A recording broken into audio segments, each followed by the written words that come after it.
Foul. Again, we're just underway. 9:55. Here is Al Eberhard. Back to Chris Ford. Gary Brokaw, who's been red hot, gives him up to Brian Winters, and here comes Lanier. Lanier moves up with a shot off the glass, and now let's go back to Don Criqui and Jerry Weston, Philadelphia. Thank you, Brent. Back here by George, we have got some basketball game. It is in overtime, 2:52 left to play. A basketball game that saw the Buffalo Braves and the Philadelphia 76ers tied 32-32 at the end of the first quarter. At the half, with great team play in the second quarter, Philadelphia built up a 9-point lead. They quickly opened up a 13-point advantage in the third quarter. And then Buffalo rallied back. At the end of the third quarter, Philadelphia's lead was just 2 points, 89-87. Then Buffalo came from behind, took a 5-point lead in the fourth quarter. Philadelphia rallied back. Doug Collins hit a shot, and then with 1 second to go after Philadelphia taking a 2-point lead, Bob McAdoo hit the 1-and penalty to tie the game at 1:11. Now we're in overtime, and Buffalo has been dominant so far, but still we have 2:50 to play in the game, and Philadelphia has the ball. A lot of time to go, but Philadelphia's going to have to score this time down. They really feel they have to get a hoop here. That's right. They go to the race. Doug Collins. Too much on it. McAdoo gets the rebound. And Buffalo quietly brings it up the floor. Philadelphia is not pressing on defense as they did. They're giving Randy Smith time to bring it up at his leisure. I tell you, when he's not at his leisure, the guy looks like a blue darter out there. You can imagine when he's going full blast. Yeah, he can run 40 miles an hour. They say the only thing in Buffalo faster than Randy Smith are Bob McAdoo's 3 Afghans. That was a crucial turnover down there for Buffalo, and now Philadelphia again has a chance to get back in this ball game. 118-113. Buffalo did not get a shot off within the allotted 24 seconds. 2 minutes to go. 2 minutes. Here's a foul on Dick Gibbs. 1:21. Dick Gibbs gets the personal foul. He's about the only guy out there without a problem now. It's only a second. They bring the ball inbounds. It is 118-113. Buffalo with a 5-point lead in overtime. 1:50 left to play in the overtime. Fred Carter, who's been tough on the outside, working the ball in against Dick Gibbs. Carter wants to put something up. He does, draws a foul. And Fred Carter came down hard on his hip. But he's a tough customer. You couldn't hurt him with a hammer. But what's really happening now to Philadelphia's offense? If you look, Fred Carter's dribbling the ball. If you can see the whole court, every member of Philadelphia's team standing watching. They got to get movement in this situation. Too much dribbling, and it's just killed them late in this ball game. What would you do now if you were coaching the 76ers? What would you do if you're on the floor now, controlling this offense? What I would like to see happen is to try to run some quick screens, either away from the ball, have the center come out high, set a screen, try to run something away from the ball, maybe to free a Doug Collins because he likes to play with the ball. If that's not open, then Carter can come off the screen and take the shot. If they're doing it just simply one-on-one, and you get no body movement that way. Also, you get very, very poor rebounding position. Want to give special thanks today to our very fine team in the truck. Our producer, Tom O'Neill. Our director, John McDonough Jr. Our associate producer, Bob Stenner. Bob Dunphy, editing tape. Bill Barnes. Takes a lot of people to put one of these on. It really does. And when they get it on the air and you see a ball game like this, it's all so well worthwhile. Fred Carter is at the free throw line with 1:45 left to go. 118-115. He gets them both, and the Buffalo lead is cut to 3. We're in overtime. On the scoreboard clock here at the Spectrum, the defense sign starts blinking on as the 76ers fans pick up the chant. Jerry? You know, Don, in situations like this, you have a lot of basketball players that don't want to even touch the basketball in games like this. Going to come inbounds to the 76ers. Randy Smith protesting, but not too much. Doesn't take long for that T made. Make that T sign real quick. Every call now is crucial. Every play is crucial. There's so much time left for Philadelphia to get the lead in this ball game. Buffalo just has to take better care of the ball, and they have to get a good shot. Philadelphia has to do the very same thing. 118-115. Buffalo with a 3-point lead. The 76ers with the ball. They lost the first game of this best-of-3 series in their home court Thursday night. Then won on Buffalo scored Friday night. Fred Carter catchings, gets the rebound. Ken Charles tips it away. Lots of guys dive for the ball, and who gets it? A loose ball foul is signaled, and Fred Carter is holding an ankle. There's a guy down for Buffalo out there. It looks like the big guy, McAdoo. Bob McAdoo is down, but I'll guarantee you he will be up like a greyhound. And Fred Carter's got an ankle problem. He's got... See what happens here now. I guarantee you with 2 free throws, Freddie Carter has no ankle problem. He'd be up there at the free throw line. They can't get him out of this ball game. I tell you, if Buffalo wins it, they've done it the hard way, and certainly if Philadelphia wins it, they've done it the hard way. Buffalo's had the lead and has not been able to hold on. The 76ers have kept falling behind and rallying back, and now they can come to within 1 if Fred Carter can hit the shot and the penalty shot. Fred Carter with 30 points and 31. It's a 2-point game. In a moment, it could be a 1-point game.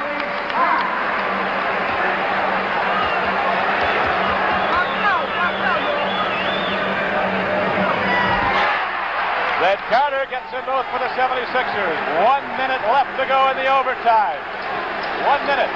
118 to 117 is the count. Randy Smith brings it on up court against Fred Carter. Dancing, jiving. He's going to take a shot. Oh! He threw in a prayer with 50 seconds left to go. Don, it looks like when one team is going to make a move, the other team comes back and makes a very, very difficult job. I don't know about these players, but I'm kind of emotionally worn out. Tell you. One more overtime to carry me out of here. Fred Carter puts it up. Tapped up and in by Steve Mix. McAdoo is knocked to the floor, but no foul is called. Let's watch Steve Mix on the replay. Big play for Philadelphia. The 76ers are again back to within 1.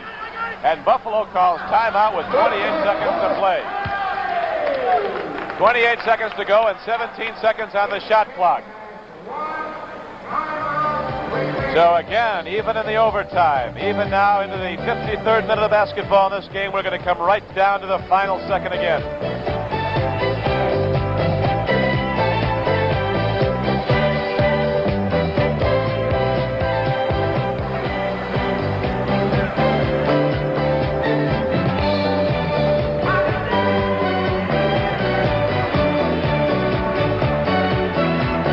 Definitely recommend a Datsun from the experience that I've had.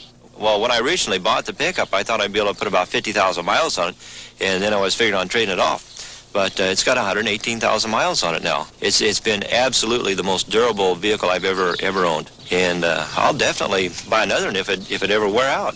2 tough Datsun pickups, 7-foot stretch and 6-foot standard. No wonder Datsun's America's #1 selling small pickup. Datsun saves. Hey, we're almost home, gang. Yeah, I'm hungry. Me too. Well, I've got a surprise. Look at this, this is cooking, it's a meal.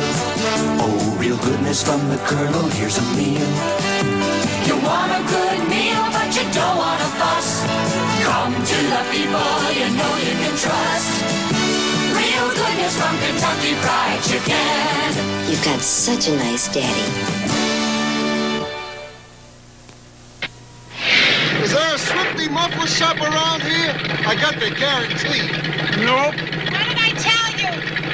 We got them all over back home. This here ain't back home. What do you do when you have muffler trouble? We just mosey down to that Midas muffler shop. What did I tell you? You never know where you'll be when you'll need a muffler. But you do know one of our 800 Midas muffler shops will be there. Maine to California and Canada too, we're specialists. We have to do a better job. We got the OT going here at the Spectrum in Philadelphia. 27 seconds on the overtime clock, 17 seconds on the shot clock for Buffalo, and the Braves with a 1-point lead. Randy Smith with the ball. They set a double post down low, Shoemate and Adams. They go to McAdoo, one-on-one with Catchings. He takes it inside. Foul on the play, and Big Mac will go to the free throw line with 17 seconds on the game clock. Don, do you think Buffalo knows where their big man is? Every time they've got in trouble, he's given them something. He made the basket that put him back in the ball game, made 2 clutch free throws. Here he is fouled on the drive to the basket. Unbelievable The big fellow player. from Greensboro, North Carolina, went to Vincennes Junior College in Indiana for 2 years. One of the great junior college basketball teams in the country, year in and year out. Then to North Carolina, Chapel Hill. Played there 1 year, signed as a hardship with Buffalo. McAdoo has put in 32 points. Teammate John Shoemate has 23. They thought he'd be in a hospital today, but he got out of that hospital bed. Jim McMillan fouled out, the captain of the Braves, with 25, and McAdoo has 22 rebounds. Oh, the Big Mac is so tough when the heat is on. 121 to 119. He can give Buffalo a 3-point advantage here. Look what he did. Somebody's moving a basket underneath. The woman shook the basket. Tried to give Mac a moving target. You know, when he made the 2 free throws to tie the game, somebody moved the basket, too. That looks like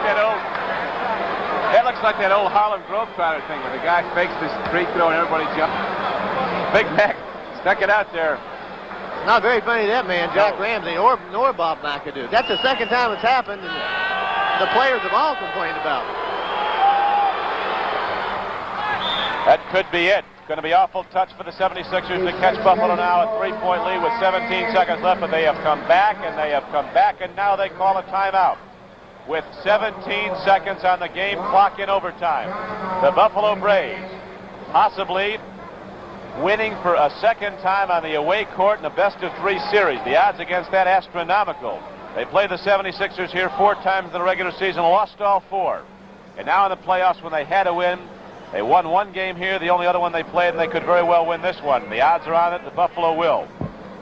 Don, the reason that happens, I think, in playoffs, and particularly when you have teams that are not maybe the top 2 teams in the league, usually these other teams have defensive problems, and Philadelphia, one of the problems all year long has been their defense, and when you give up 122 points, even though the game is in overtime, you're going to have a chance to get beat. Jerry, in 14 years in the NBA, you played in I don't know how many 7th games of championship series, and we've talked about this before in different games, just the whole tenor of the crowd, the whole aura of NBA playoff basketball. The press is up, the fans are up. It really is a second and new season. Don, you tell yourself, boy, I'm so glad that other season was over with. I'm tired, I'm worn out. You get 1 day's rest and you go right back at these guys, and you just seems like you found a new body to take you through the playoffs with. And it is remarkable that these guys can play as hard as they have and then come in the playoffs and give an effort like this right on through the playoffs. Boy, it is. I'll tell you. More than I can handle sitting here. Philadelphia again now. They need another quick shot here, and then they're going to have to put on the press and try to steal the ball. They're going to Lloyd Free. He drives in. Tripped. He was Randy Smith looks at it like, who, me? In the other game, we'll watch this replay first. Whoops, little foot ski. That's allowed in outdoor basketball, not in the NBA. But that's the one thing you don't want to do when you got a close ball. You just don't want to foul, and Buffalo put themselves in a precarious position again by fouling. You have a chance to set up your press here in this situation. One more shot. One more shot, says Jake O'Donnell, working the game with Manny Sokol.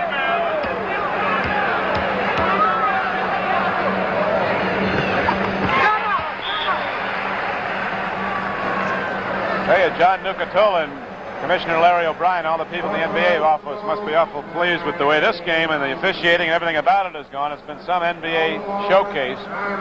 14 seconds to go, 1-point game again, and Buffalo put it in bounds. This is unbelievable, this thing. Take it from Dave Lennox. To efficiently air condition or heat your home, you need 2 things: quality built equipment and expert installation. Your local factory-trained Lennox dealer assures you of both. Something else, your Lennox dealer is unique. He deals directly with Lennox, no middleman, and that can save you money too. So for energy-saving comfort year-round, call your nearby Lennox dealer, no matter where you live. He's in the yellow pages. Attaboy, Dave. Roundup. It's a nice word for long days sitting in a hard saddle and long nights sleeping on the hard ground. But now comes Miller time, and those are beautiful words for the time when you head for the best tasting beer you can find. America's quality beer, Miller High Life. If you got the time, we got the beer, Miller Beer.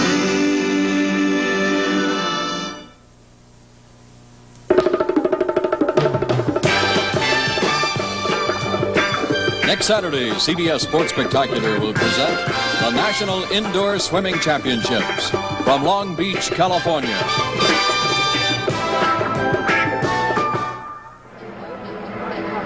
122 to 121. 14 seconds left in overtime. The Buffalo Braves with a 1-point lead. They win, they go against the Boston Celtics. And the loser is, as we've mentioned, out of the whole thing. Done for the year. Back in August for warm-up. Don, the danger here now for Buffalo is if they turn the ball over, Philadelphia has a chance to win the ball game, but also if they foul Philadelphia, if they miss one free throw, Philadelphia has a chance to tie the ball game again. So those last two free throws by Lloyd Free, very crucial. Yes, this has had it all. Boy, they're having trouble bringing it in. They bring it into Randy Smith. Goes to Ken Charles. They're trying to foul. Then Freddie Carter made the diving tackle. Ken Charles is on the floor across the way. They want to foul Smith. He's not shot the free throw that well late in the season. 7 seconds left. Don, you know, when they're trying to foul like that, I don't understand why they don't foul right away. They always let them, they ran off 7 seconds on the clock, and if they knew they were going to foul them, why not foul right away? 21. Well, the first foul was against Ken Charles, who was knocked down. That's the one they called. So Kenny Charles will go to the free throw line for Buffalo. These coaches are moving guys in and out like it's a chess match out here today. I've never seen so many guys in and up off the bench. 7 seconds left, 122 to 121 in overtime. Buffalo with a 1-point lead and Charles at the free throw line. He gets it. Now, Philadelphia probably can do no better now. Charles had missed this one and sent it into another overtime. You get the play-by-play for that 5 minutes. I don't think either one of them is going to be able to talk. That's it. That'll do it. Buffalo's going to advance against Boston. 5 seconds. Lloyd Free coming down on the charge. They'll let him go right in. Puts it up and good.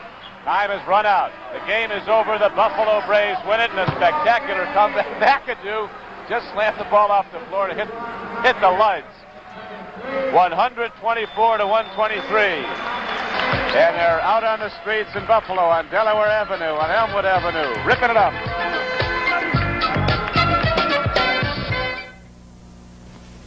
Toro engineers go to this estate in Newport, Rhode Island to show how the Grassmaster combines everything you'd expect in Toro's finest mower. You get Toro's exclusive high-torque engine. And watch how the spacious rear bag frees you to maneuver on tight turns and along edges. Grassmaster, the finest mower Toro's ever engineered. Innovative engineering is what makes a Toro a Toro. Haven't you done without a Toro long enough? Who is that Dusty in the beer, anyhow? Man, is it hot. You know how those horses act out. Dusty's coming! When you have to get the beer, don't fool around. Get the beer named after the city that means beer, Old Milwaukee. It's a tough name to live up to, but Old Milwaukee tastes as great as its name. Great beer, Dusty. But what took you so long? Well, I want to tell you, little fella, I got bushwhacked at the pass.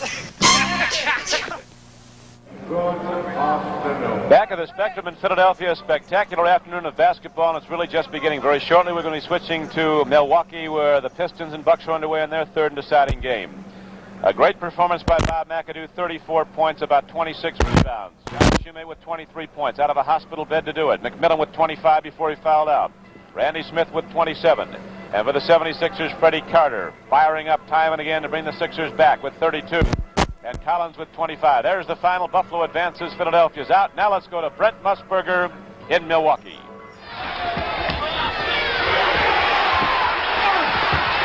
All right, it is 32 to 27 here on this Easter Sunday in the first quarter. The showdown series between the Detroit Pistons, who are in the dark jerseys on the left, the Milwaukee Bucks in the white trail at 34-27. So far, Mindy Rudolph, it has been a game just as we expected it to go. Detroit coach Herb Brown took away Gary Brokaw by switching Chris Ford over on defense.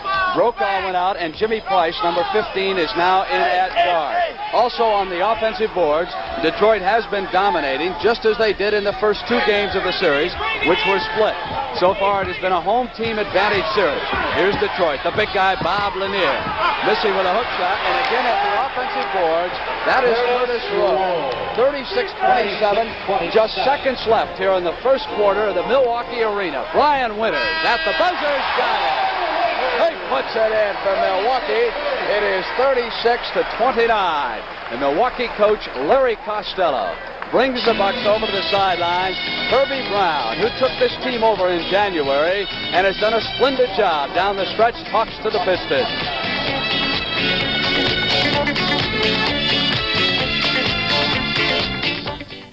You'll see the best in basketball when you watch the NBA. When you watch the NBA on CBS.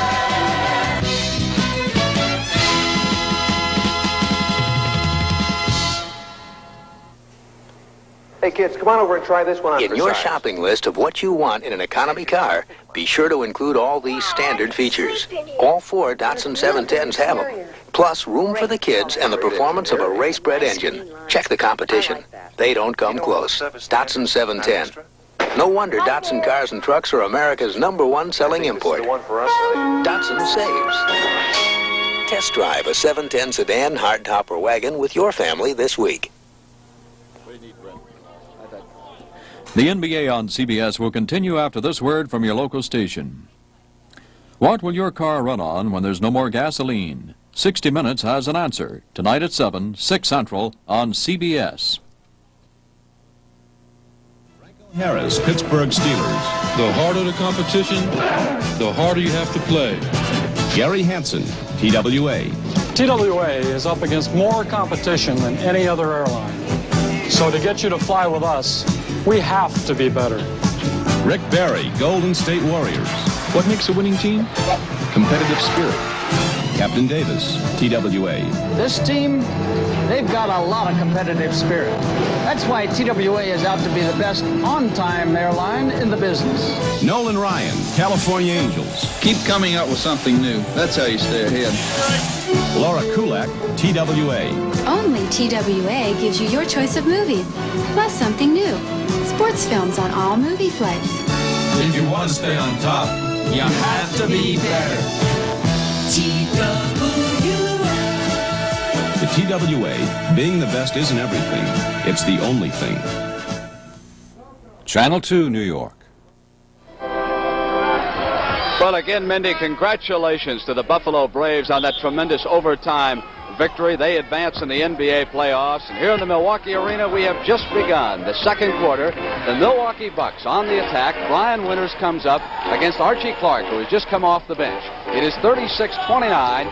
Detroit leads. This is high noon for these two teams. On the turnaround, Price in and out. Money battling for the rebound and comes out for Detroit. Bucks rotate back on defense. Here is Howard Porter, number 54, with his jump shot. David Myers out to Bobby Dandridge, number 10, and Dandridge brings it down for the Bucks into the corner. George Trapp, who has just entered the game, came over. Brian Winters was out of bounds. The officials, Darrell Geraldson just made that call, and Earl Strom, number 12, is working along with Darrell in this contest. And Mindy, we certainly want to pass along a very happy Easter to everyone, and we hope that they are able to spend a few hours with us this afternoon and enjoy these tremendous NBA playoffs here on CBS. Hey, that first game that we saw was a dilly, wasn't it? I just hope this one's as good. David Myers skies for Milwaukee, and here comes Brian Winters bringing it back down for the Bucks. Dandridge. Trapp came over and fouled him before he got the shot off. Darrell Geraldson very emphatic about that, because it's important to see if the ball had left his hands first. The big thing, the difference in this score so far, Brent, where we find a 36-29 advantage for Detroit, is the offensive rebound play of both clubs.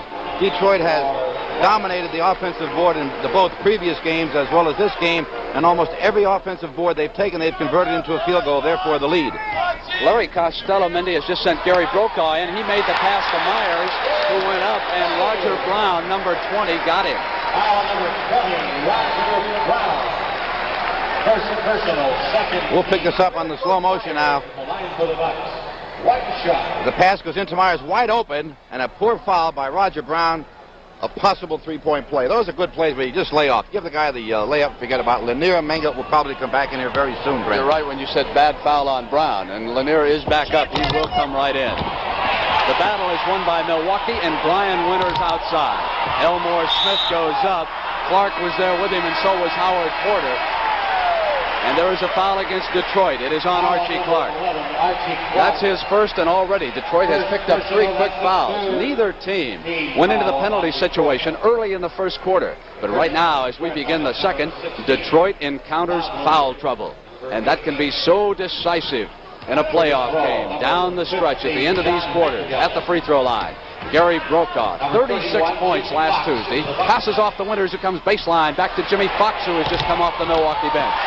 David Myers comes in. He can't put it in. Still again, he's battling underneath the boards.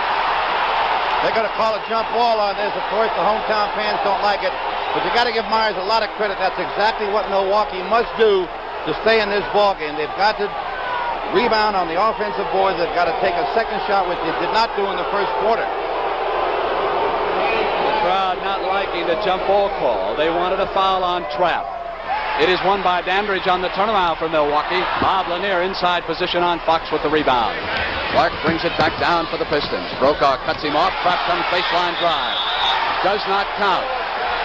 They have turned it over on the side. An offensive foul against George Trapp. Good defensive position by Fox that time. Just blocking off the driving lane against Trapp, causing the contact. Mindy, it's 36-31. Detroit up by 5 on the strength of that offensive rebounding that you were talking about, in particular Curtis Rowe in the first period. Junior Bridgman passes it off to Gary Brokaw. Here is Winters. John Mangelt will watch Brian, who goes left baseline jump shot.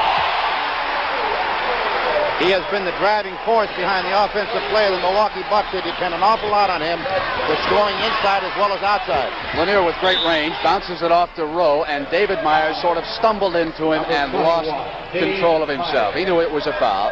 This is the first time, Mendy, that we've had a chance to broadcast a Milwaukee game this season, which means it is the first time that we've had the opportunity to watch Larry Costello coach a team recently that did not include the great Kareem Abdul-Jabbar. The 4 players that he brought over from Los Angeles, all young, and they have guided this team into the playoffs, even though they finished less than 500. But the Midwest Division was not strong this year. Archie Clark with a miss. Loose ball picked up on the move by Winters. Cross-court pass to Brokaw was deflected out of bounds. Trapp and Clark were there. Detroit has not scored a point in the second quarter here. They have shut them out completely. Larry Costello is up, and he'll bring the Bucks over to the sideline to talk to them. And they're, of course, the very familiar and always present clipboard. Over in the Detroit side, it's Herb Brown and Larry Jones, who will be talking to the Pistons.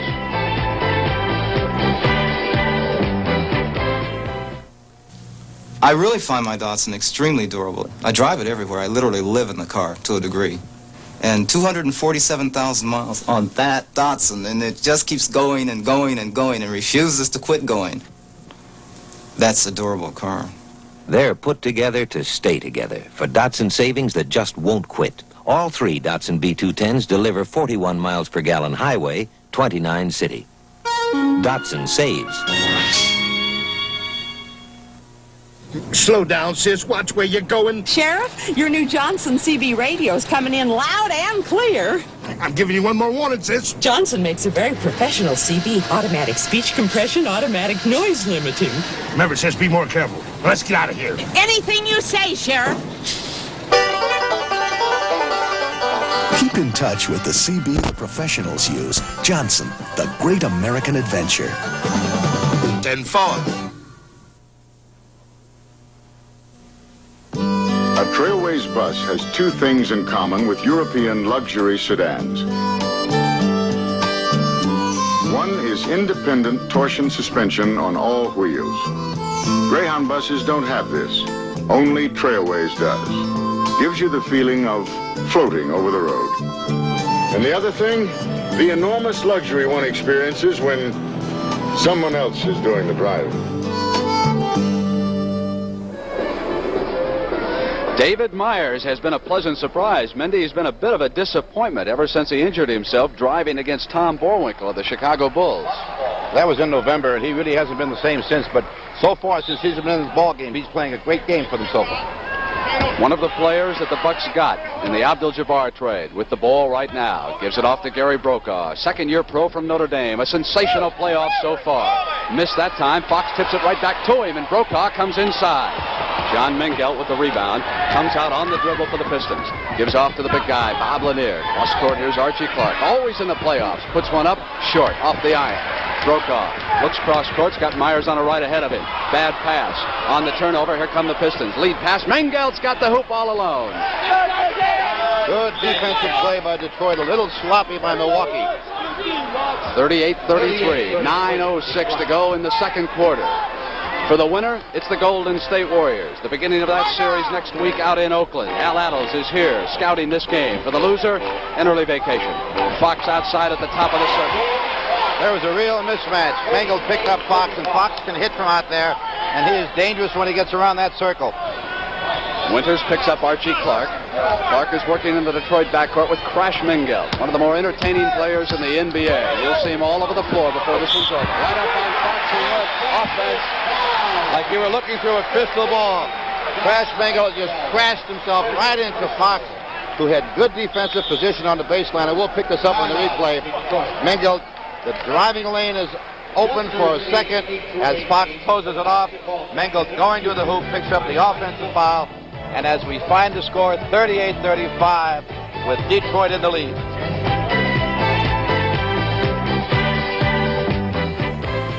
Aerosol. Not an economical way to apply deodorant. In fact, you'd use up this 4-ounce can of the leading aerosol, buy another, use it up, buy a third, use it up, before you'd use up 1 2.5-ounce Speed Stick. Menon Speed Stick is solid deodorant. An even, effective layer of protection you apply directly. Nothing's wasted. That's why 1 million more Americans took our advice last year. They got off the can. They got on the stick. The fuel-injected Datsun 280Z. Surely one of the world's great GTs.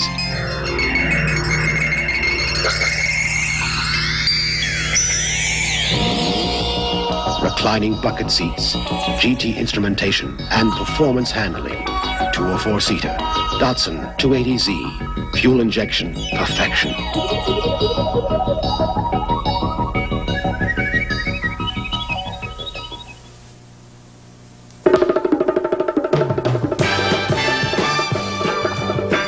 Next Saturday, CBS Sports Spectacular presents the $100,000 added Bluegrass Stakes, with Honest Pleasure competing in this last major race before the Derby.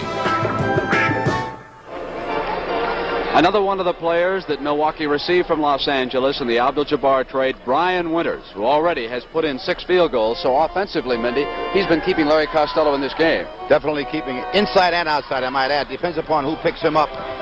He'll go down low. If Bunny's on him, with Mengelt on him, he'll probably stay outside and feed the ball inside. They can pull to within 1 point if they can convert. And here is Winters, left alone, 7 field goals. He has definitely been the hub of the Milwaukee offense thus far. Lanier out high, gives off to Mengelt. 8:14 left in the first half. Here's Archie Clark facing the basket. Lob pass to the big guy. Winters drops back on the double team. Trap rotates over, uses the screen, and Winters got a hand on it. Fox takes it back. Milwaukee can go ahead for the first time. Brokaw right down the center. Winters on the left. Comes over to the left-hand side. The circle, he's red hot. Brian Winters has tremendous range. For an ordinary ball player, that would be out of anybody's range, but Brian Winters has it, and when he's open, he'll let it fly. Detroit now will probably go to Lanier. Here it is. Double team. Myers got a hand on it. And a foul was called on Fox. They were double and triple teaming Lanier. And you saw Winters just bounce off Lanier. He is a big guy. Lanier is 6'11", 260. That, of course, Herb Brown, who a year ago at this time, Mindy Rudolph, was coaching the Tel Aviv Sabres in the European Basketball League. And Larry Costello, the only coach the Milwaukee Bucks have ever had. There have been rumors about Larry Costello, and we will dispel them before this broadcast is over. 7 minutes and 42 seconds to go. Milwaukee leads 39-38. Detroit can go back ahead. And it was Brokaw got a hand on the ball. Back now come the Bucks. They can go up by 3. Junior Bridgman to David Myers. Myers up, musical glass. What an afternoon he's having. Coming off the bench, the former UCLA star, turning in perhaps his finest game in the last 3 months for Larry Costello.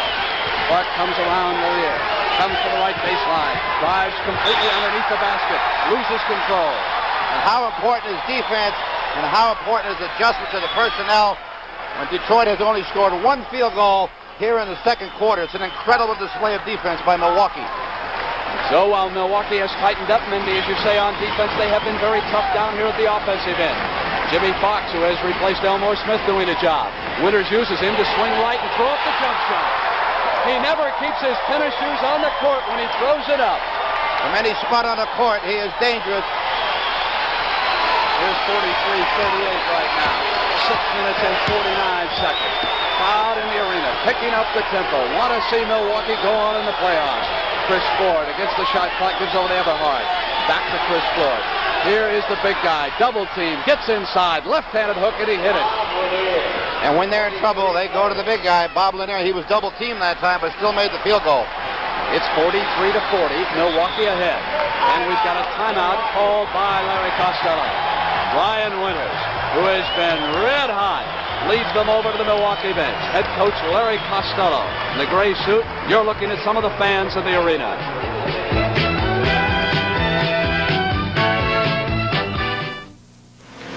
Each year, for more than 30 years, one company has insured more cars than any other. State Farm. Why? Maybe it's the reputation that we have for low rates. Or maybe it's that people like being treated as neighbors, and they tell their neighbors. And like a good neighbor, State Farm is there. Well, he's getting the most that life can give, and he gets it in hush puppies. Yeah, the man, he really knows how to live, and he does it in hush puppies. Now he's cool and he's happy day and night. The man's giver of tight and hush puppies. Cool Hush Puppies in special brushed pigskin that lets feet breathe. Yeah, breathe. Now you can't be cool when your feet are uptight. Well, he's wearing hush puppies.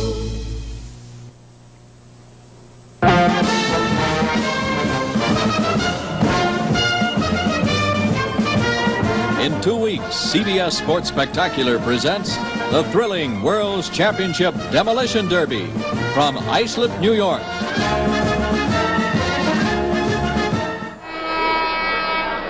Mindy, did you ever see a team work harder during practice than the Bucks did yesterday under Larry Costello, who is still diagramming? We watched them yesterday, and he ran them through a series of maybe 6 or 7 plays. Now, I've heard tell that he may have maybe 60 to 70 plays in his playbook, but he primarily worked on 4 or 5 plays. One other thing about that practice that we attended yesterday, we also saw Detroit later in the day, and I must say that Detroit looked a lot looser in practice than Milwaukee did. They looked loosey-goosey with no pressure on them at all, and Milwaukee looked a little bit tight, although they're up by 3 right now. Mindy, you know, there's a contrast in coaching styles. Herb Brown, the Detroit coach, I think is a much looser individual than Larry Costello. Right now, Costello's Bucks in the white jerseys have control. Harry Brokaw facing the basket. Milwaukee leads it by 3. Shot clock goes down. They'll have to hurry. Myers outside. Lanier with the rebound. Chris Ford will put it on, bring it up, pass off to Eric Money. Here's Curtis Rowe. Inside pass to Lanier, but the whistle was blown before Lanier fired off the shot. Elmore Smith, who just came off the Milwaukee bench, picked up that foul. Happy Easter, little girl. What a pretty little girl. Now, that's a smart foul that Elmore Smith just committed, because if you're going to commit fouls, make sure they cut off a basket, which he just did against Bob Lanier. He had an easy layup coming. 5:55 to go in the first half. Curtis Rowe waits in Lanier, who has great range outside. Puts it up. Not there. And Al Everhard at the offensive board and a miss. The battle underneath. We've got a jump ball. David Myers. He has come to play this afternoon, Mindy. Let me point something out here about this offensive rebounding. I've often talked about timing and position. Now, the one thing that Milwaukee does not do on the offensive boards, they do not get position. Now, you watch Detroit when they get on the offensive rebound. They'll get inside their defensive players, as close to the baseline as they can, and they will control the board. That's what's happening out here. Jump, won by Milwaukee. There are the turnovers so far. Rice off to Brokaw. Starts the move to the hoop from beautiful shot. He was under control all the way. Gary Brokaw hits the field goal to put Milwaukee up by 5. Eberhard waits. Ford comes over to that side. Eric Money moves in toward the basket. He's left all alone. Out there, and David Myers was fouled by Throw. Loose ball foul as Myers hit the boards. Let's watch this basket by Brokaw as he drives the lane under control, as you mentioned, all the way, and just lining the ball up with a little higher trajectory, I might add, to get away from the block by Lanier that time. Brokaw was shut off pretty much the first quarter, but he's coming to life right now. Bobby Dandridge has just checked back in from Milwaukee. They can go up by 7, Mindy. That would be their biggest lead here in the first half. Junior Bridgman, who can play both guard and forward, goes to the basket. After being down by 11 and now up by 7, that's an 18-point swing. And that is tremendous offensive display as well as good defense by Milwaukee. 5 minutes exactly left in the first half. Outside, Chris Ford hits. Chris Ford, 47-42. Brokaw brings it up against backcourt pressure from Eric Money of the Pistons. Bounces it off to Bobby Dandridge, and Rowe waits in. Elmore Smith comes out for the pick. Dandridge did not get the pass back to Elmore Smith quick enough on the pick and roll. Around comes Bridgman. Bounces off of Money. Comes up with the jump shot. Lanier battling Dandridge underneath, and he's got a jump ball. I'll tell you, they're going to go 48 minutes all out. There's no tomorrow, and all these teams you were seeing today, it's either pack your bags or go home. There it is. Look at again. That fierce rebounding. Wow. Jump one by Detroit. They bring it up. Now we've got 4:30 left in the first half. George Trapp will come up with a jump shot. Not very much on defense, Brent, but that's what they need, some power here to score. And Trapp is a streak shooter, as everyone knows. He can put them up. Herb Brown is exerting a lot of pressure in the backcourt right now, Mindy. He's got Money and Ford defensively against Bridgman and Brokaw, so Myers comes down to help out. Number 32, Trapp slides in, and so Brian Winters comes off Larry Costello's bench. And apparently he cannot enter the game just now, Mindy, according to Darrell. Winters cannot enter the game at this point. Dandridge takes the pass and gives it back to Bridgman. There was a reason for that substitution not being allowed, because he'd already given the ball to Brokaw, rather to Bridgman, and once you do, everything is off at that point. Bridgman started his move, and he committed an offensive foul, just swinging the left arm out in front of him. So on the offense, the ball comes over to Detroit, and now they can pull to within 1 point. Watch again. He has learned a veteran move now. A rookie, there it is, right around. And also, Chris Ford got banged on the head by Elmore Smith. Trapp comes out, lets Money slide around him, and then faces. He'll take his second shot in less than seconds. Comes back up with an offensive rebound. Fake once, back up. Not there, Dandridge. Now with a defensive board. 3:56 to go. 47-44. First half of the Milwaukee arena. Bucks have been moving the ball extremely well here in the second quarter. Winters. Unbelievable. He is 10 of 13. We saw it practice yesterday where they anticipated taking Money down low, and that's exactly what happened in that play. Larry Costello worked on that play, and Brian Winters will take Money down low every opportunity he can. Let's look for it. Here's Lanier taking a pass, double teamed as Dandridge jumps back on him. Dandridge still there. Knocked it out of his hand. Elmore Smith hits Brokaw. Back come the Bucks. 3-on-2. Brokaw off to Dandridge. He traveled. Gary Brokaw turned it over. One extra step. He didn't know whether to pass it off to Winters on his right wing or to give it to Dandridge on his left wing. Of course, that little hesitation caused the turnover.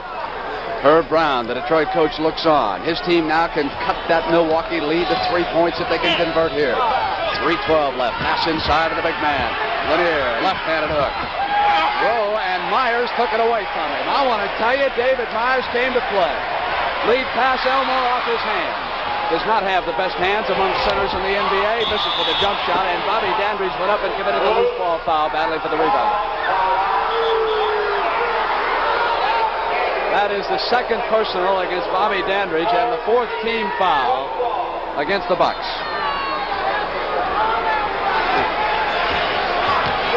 Eric Money from the left side comes across to Chris Ford. Gets Brokaw off the floor. Dandridge jumps out. Lanier takes the shot off the top and out of play. Good switching defense that time by Milwaukee, picking up the open man and giving Lanier the outside shot, forcing him away from the basket. Money and Ford again in the backcourt. 49-44. So three of the players who came from L.A. are on the floor right now. Brian Winters, David Myers, and Elmore Smith.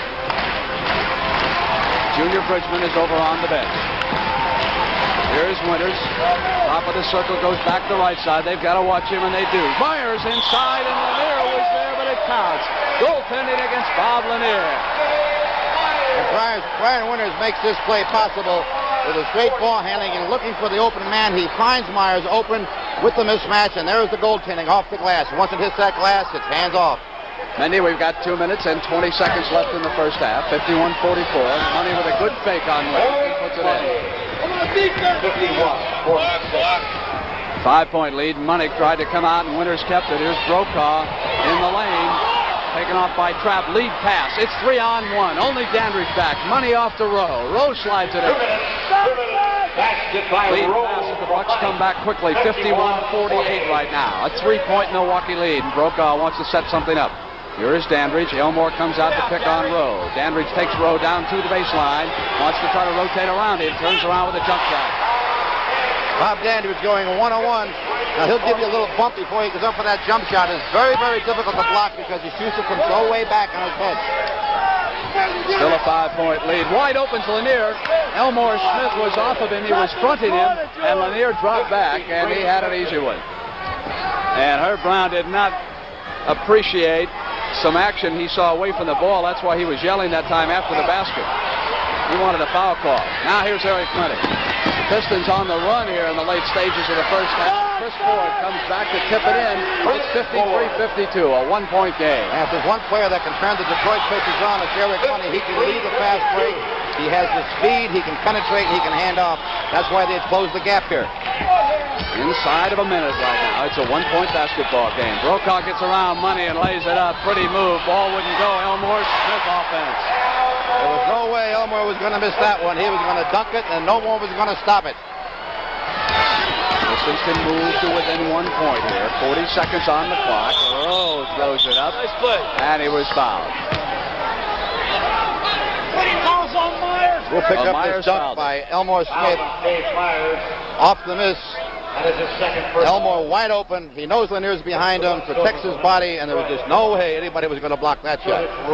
Mindy, I hope our director, Sandy Grossman, and our producer, Chuck Milton, can get us a real tight shot of David Myers' face. I don't think this season long I have ever seen an athlete in the NBA play with the intensity that he is demonstrating right now. It reminds me so very much of the night he played for UCLA against Kentucky in the NCAA final. He is a truck when he wants to bring it to you. And he has not been aggressive the last couple of months. But what a performer he's been. He's helped so much on the boards, which is where Larry Costello was suffering. 2 for 1. Talk about suffering on the board in the first 2 games.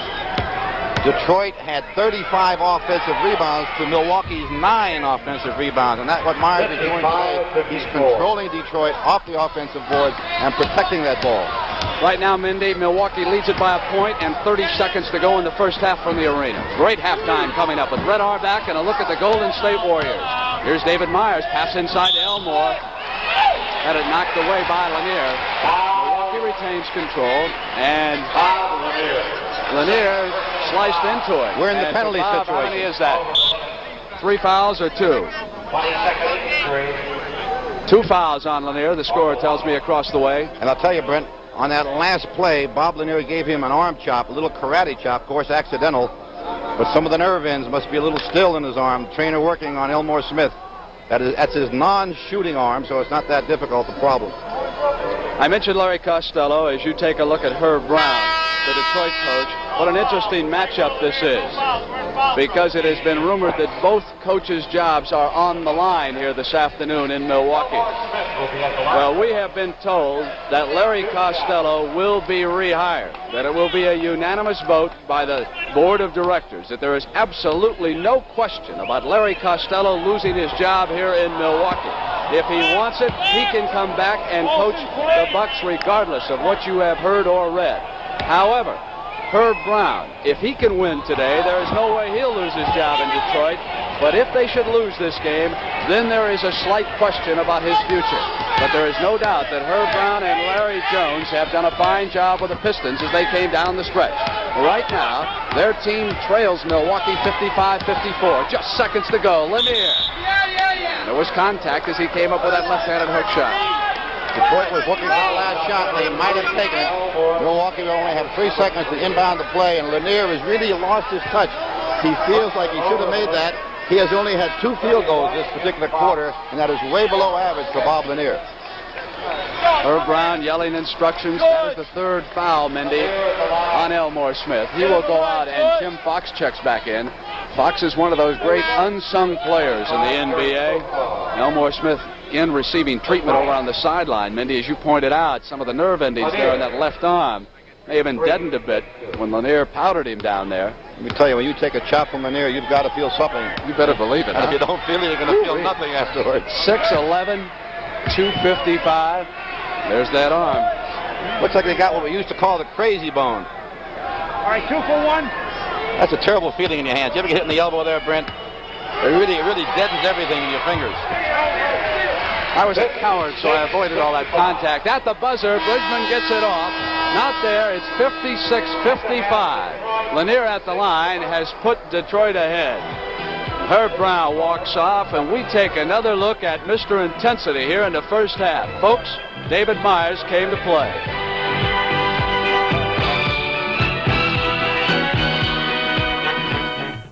You'll see the best in basketball when you watch the NBA. When you watch the NBA on CBS.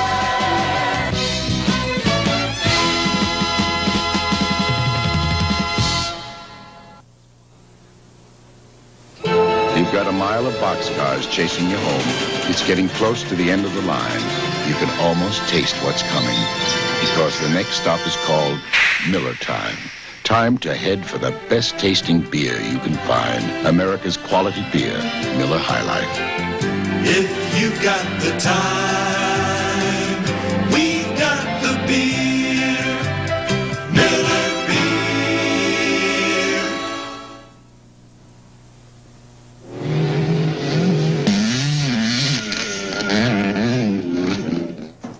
Hi, gang. No, this ain't a beer. It's STP oil treatment. I take care of my own cars, and I've been using STP for the last 10 years. The troops at STP tell me it makes your oil tougher, even a premium 10W40. And it helps reduce engine wear and you burn less oil. What I'm telling you is it works. And you can take that to the bank.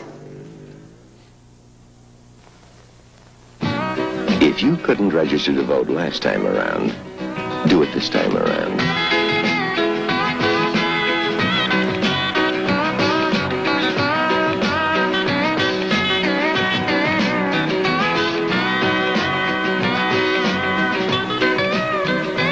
If you couldn't register to vote last time around, do it this time around. Brought to you by the National Basketball Association as a public service. Red Auerbach on Round Ball.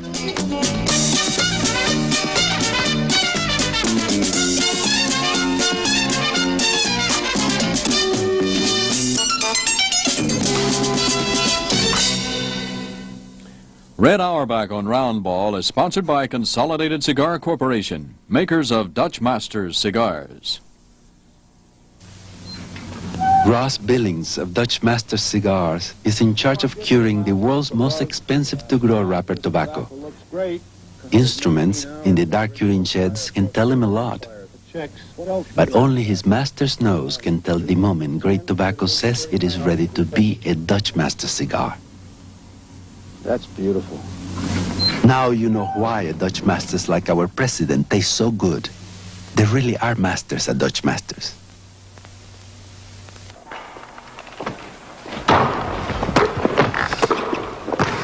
There we go. Now, what good is possession of the ball? What good is great defense if you got a big man that may throw the ball away? Now, we have Wes Unseld, in my opinion, the best passing big man in the game today. Guarding Elvin Hayes, also from the Washington Bullets. Clem Haskins on the defense from the Bullets. And Mike Reardon, also from the Bullets. Now, what we're trying to do is to show that even though you're a good rebounder and get the ball, it's too easy to throw away. Now, we just demonstrated Wes Unseld throwing the ball on a two-handed outlet pass. Now, Wes, how do you feel about that? How do you prefer to throw it? Well, Red, I think I would rather come down on the floor, get my position, and then make the pass. Well, that's an interesting point, because a lot of kids that throw it in the air, they throw it as they get the ball, and they don't look, and they throw it away. So your most important point is to lift your head up first, see what you're going to do, and then make the throw. That's right. All right, now, Mike, take the shot again. You got him, Clem. Wes, do it this time with the one hand. All right, just a little sidebar here. Now, you notice that Clem Haskins, who was guarding Mike Reardon on the play, as soon as that shot went up and he saw that Wes was going to get the rebound, he immediately went from the defense to the offense on the side, knowing that Wes Unseld will get him the ball. All right, now let's go into a pivot. You're in a pivot, Wes. You got the offense. Mike, you're on the defense. Now, watch how a big man operates from the pivot. All right, now that's a little shovel pass. Now, you notice when Wes threw that pass, he didn't hit him with the ball. But you notice how he just gave it a little shovel pass. Very simple. What's your objective when you're making a little simple play like that? Well, to give the man a good pass. Exactly. The other thing is to hide that ball. Don't let this man behind me see what I'm going to do with it. That's right. In other words, you're protecting it with your elbows, your body, and you're hiding the ball. Now, that's a good point. Okay, cut by him again. Now, watch this pass. Now, there's a little hook pass. Beautiful play. A simple, over-the-head pass. What is the objective of all passing? Somebody's got to catch it. You don't want to see how strong you are, how tough you are, how hard you can throw the ball. You want him to catch it. That's the purpose of it. Now, you fans out there, remember one thing. Possession of this ball. Money and Ford again in the backcourt. 49-44. So three of the players who came from L.A. are on the floor right now. Brian Winters, David Myers, and Elmore Smith. Junior Bridgman is over on the bench. Here's Winters. Top of the circle goes back to the right side. They've got to watch him, and they do. Myers inside, and Lanier was there, but it counts. Goaltending against Bob Lanier. And Brian Winters makes this play possible with a straight ball handling and looking for the open man. He finds Myers open with the mismatch, and there's the goaltending off the glass. Once it hits that glass, it's hands off. Mendy, we've got 2 minutes and 20 seconds left in the first half. 51-44. Money with a good fake on Winters. He puts it in. 5-point lead. Money tried to come out, and Winters kept it. Here's Brokaw in the lane. Taken off by Trapp. Lead pass. It's 3-on-1. Only Dandridge back. Money off to Rowe. Rowe slides it in. Lead pass, and the Bucks come back quickly. 51-48 right now. A 3-point Milwaukee lead, and Brokaw wants to set something up.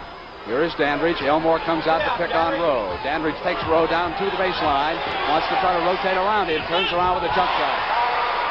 Bob Dandridge going one-on-one. Now, he'll give you a little bump before he goes up for that jump shot. It's very, very difficult to block because he shoots it from so way back on his head. Still a 5-point lead. Wide open to Lanier. Elmore Smith was off of him. He was fronting him, and Lanier dropped back, and he had an easy one. And Herb Brown did not appreciate some action he saw away from the ball. That's why he was yelling that time after the basket. He wanted a foul call. Now here's Eric Clinton. Pistons on the run here in the late stages of the first half. Chris Ford comes back to tip it in.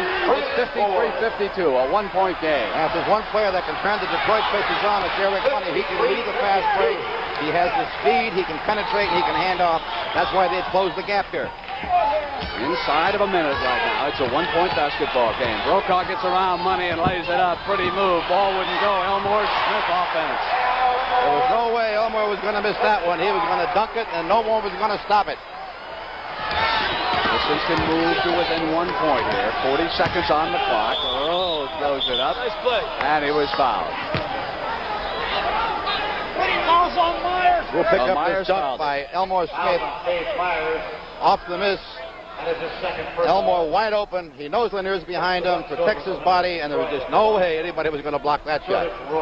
Mindy, I hope our director, Sandy Grossman, and our producer, Chuck Milton, can get us a real tight shot of David Myers' face. I don't think this season long I have ever seen an athlete in the NBA play with the intensity that he is demonstrating right now.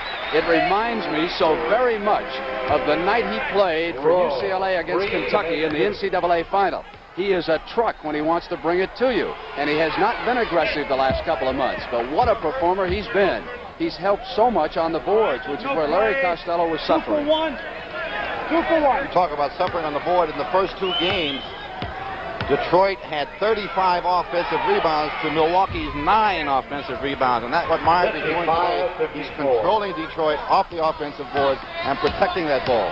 Right now, Mindy, Milwaukee leads it by a point and 30 seconds to go in the first half from the arena. Great halftime coming up with Red Auerbach and a look at the Golden State Warriors. Here's David Myers, pass inside to Elmore. Had it knocked away by Lanier.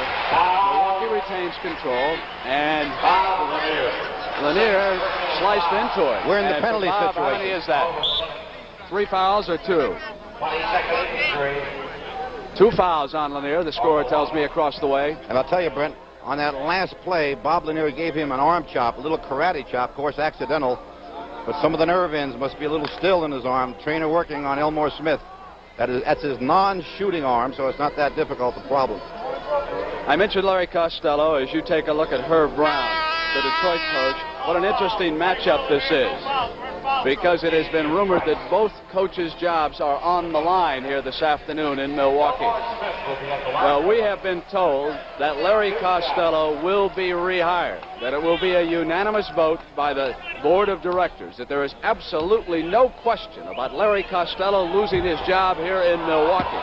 If he wants it, he can come back and coach the Bucks regardless of what you have heard or read. However, Herb Brown, if he can win today, there is no way he'll lose his job in Detroit. But if they should lose this game, then there is a slight question about his future. But there is no doubt that Herb Brown and Larry Jones have done a fine job with the Pistons as they came down the stretch. Right now, their team trails Milwaukee 55-54. Just seconds to go. Lanier. There was contact as he came up with that left-handed hook shot. Detroit was looking for the last shot. They might have taken it. Milwaukee will only have 3 seconds to inbound the play, and Lanier has really lost his touch. He feels like he should have made that. He has only had 2 field goals this particular quarter, and that is way below average for Bob Lanier. Herb Brown yelling instructions. That is the 3rd foul, Mindy, on Elmore Smith. He will go out, and Jim Fox checks back in. Fox is one of those great unsung players in the NBA. Elmore Smith in receiving treatment over on the sideline. Mindy, as you pointed out, some of the nerve endings there on that left arm may have been deadened a bit when Lanier powdered him down there. Let me tell you, when you take a chop from Lanier, you've got to feel something. You better believe it. And if you don't feel it, you're going to feel nothing afterwards. 6'11", 255. There's that arm. Looks like they got what we used to call the crazy bone. All right, 2 for 1. That's a terrible feeling in your hands. You ever get hit in the elbow there, Brent? It really deadens everything in your fingers. I was a coward, so I avoided all that contact. At the buzzer, Bridgman gets it off. Not there. It's 56-55. Lanier at the line has put Detroit ahead. Herb Brown walks off, and we take another look at Mr. Intensity here in the first half. Folks, David Myers came to play.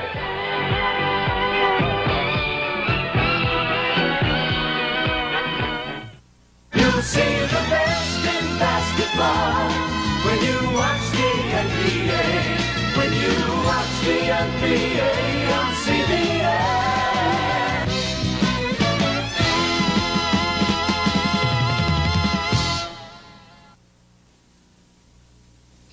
You've got a mile of boxcars chasing you home. It's getting close to the end of the line. You can almost taste what's coming, because the next stop is called Miller Time. Time to head for the best tasting beer you can find. America's quality beer, Miller High Life.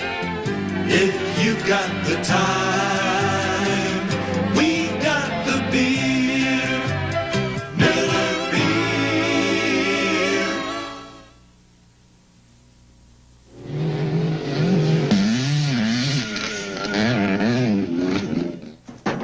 Hi, gang. No, this ain't a beer. It's STP oil treatment. I take care of my own cars, and I've been using STP for the last 10 years. The troops at STP tell me it makes your oil tougher, even a premium 10W.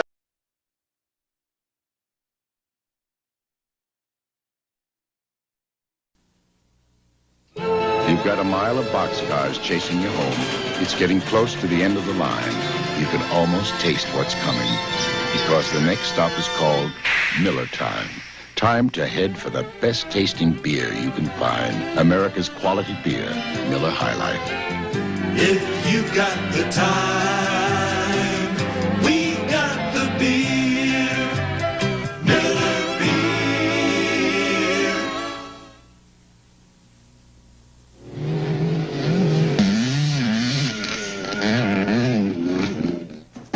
Hi, gang. No, this ain't a beer. It's STP oil treatment. I take care of my own cars, and I've been using STP for the last 10 years. The troops at STP tell me it makes your oil tougher, even a premium 10W40. And it helps reduce engine wear and you burn less oil. What I'm telling you is it works. And you can take that to the bank. If you couldn't register to vote last time around, do it this time around.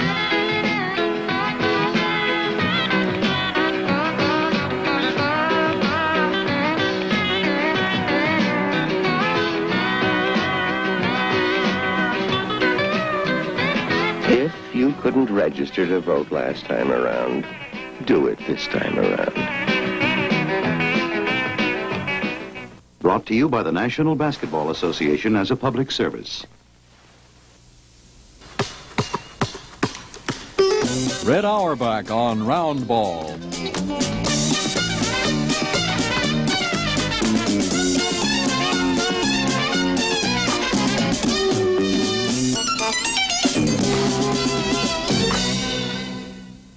Red Auerbach on Round Ball is sponsored by Consolidated Cigar Corporation, makers of Dutch Masters cigars.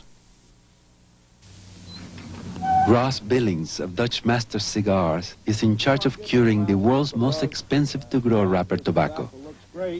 Instruments in the dark curing sheds can tell him a lot, but only his master's nose can tell the moment great tobacco says it is ready to be a Dutch Master cigar. That's beautiful. Now you know why a Dutch Masters like our president tastes so good. They really are masters at Dutch Masters.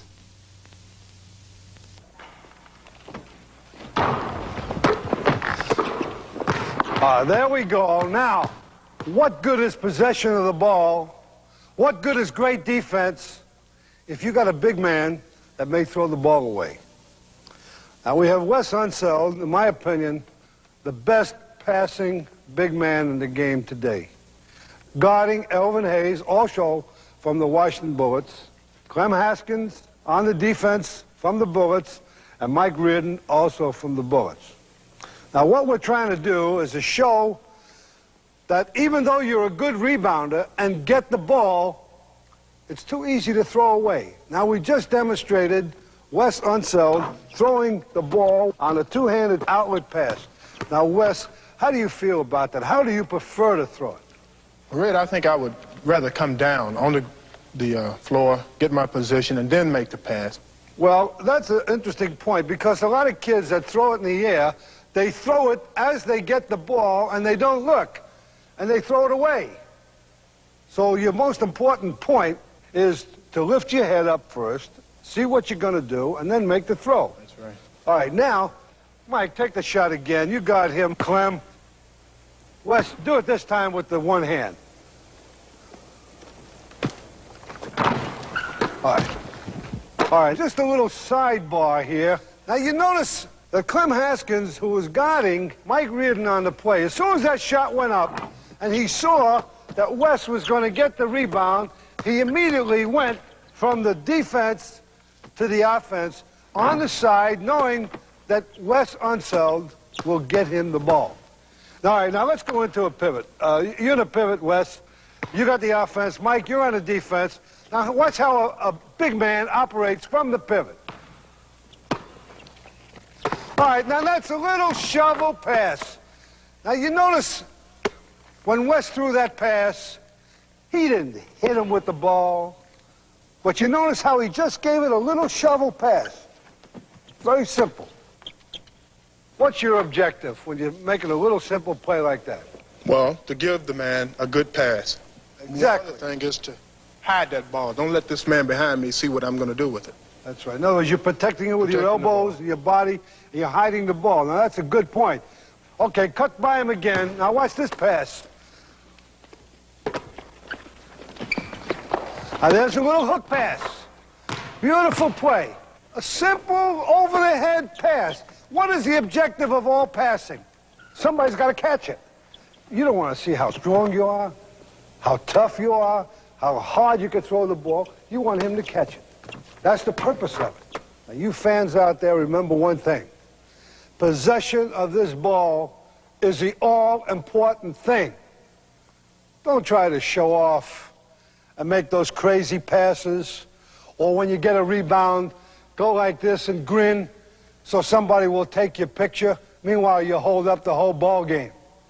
Get that ball out of there, but make sure one of your men catch it. Here in the Caribbean, Jaime Moscoso, a master of the soil, breeds tobacco for Dutch Master cigars. Today he must select the best plants so the flowers can be bagged to protect the purity of their seed. Bagging is a master's way to be sure the great taste of Dutch Masters doesn't change. Now you know why a Dutch Masters like the elite is worth more. There really are masters at Dutch Masters. Red Auerbach on Round Ball has been sponsored by Consolidated Cigar Corporation, makers of Dutch Master cigars. There really are masters at Dutch Masters.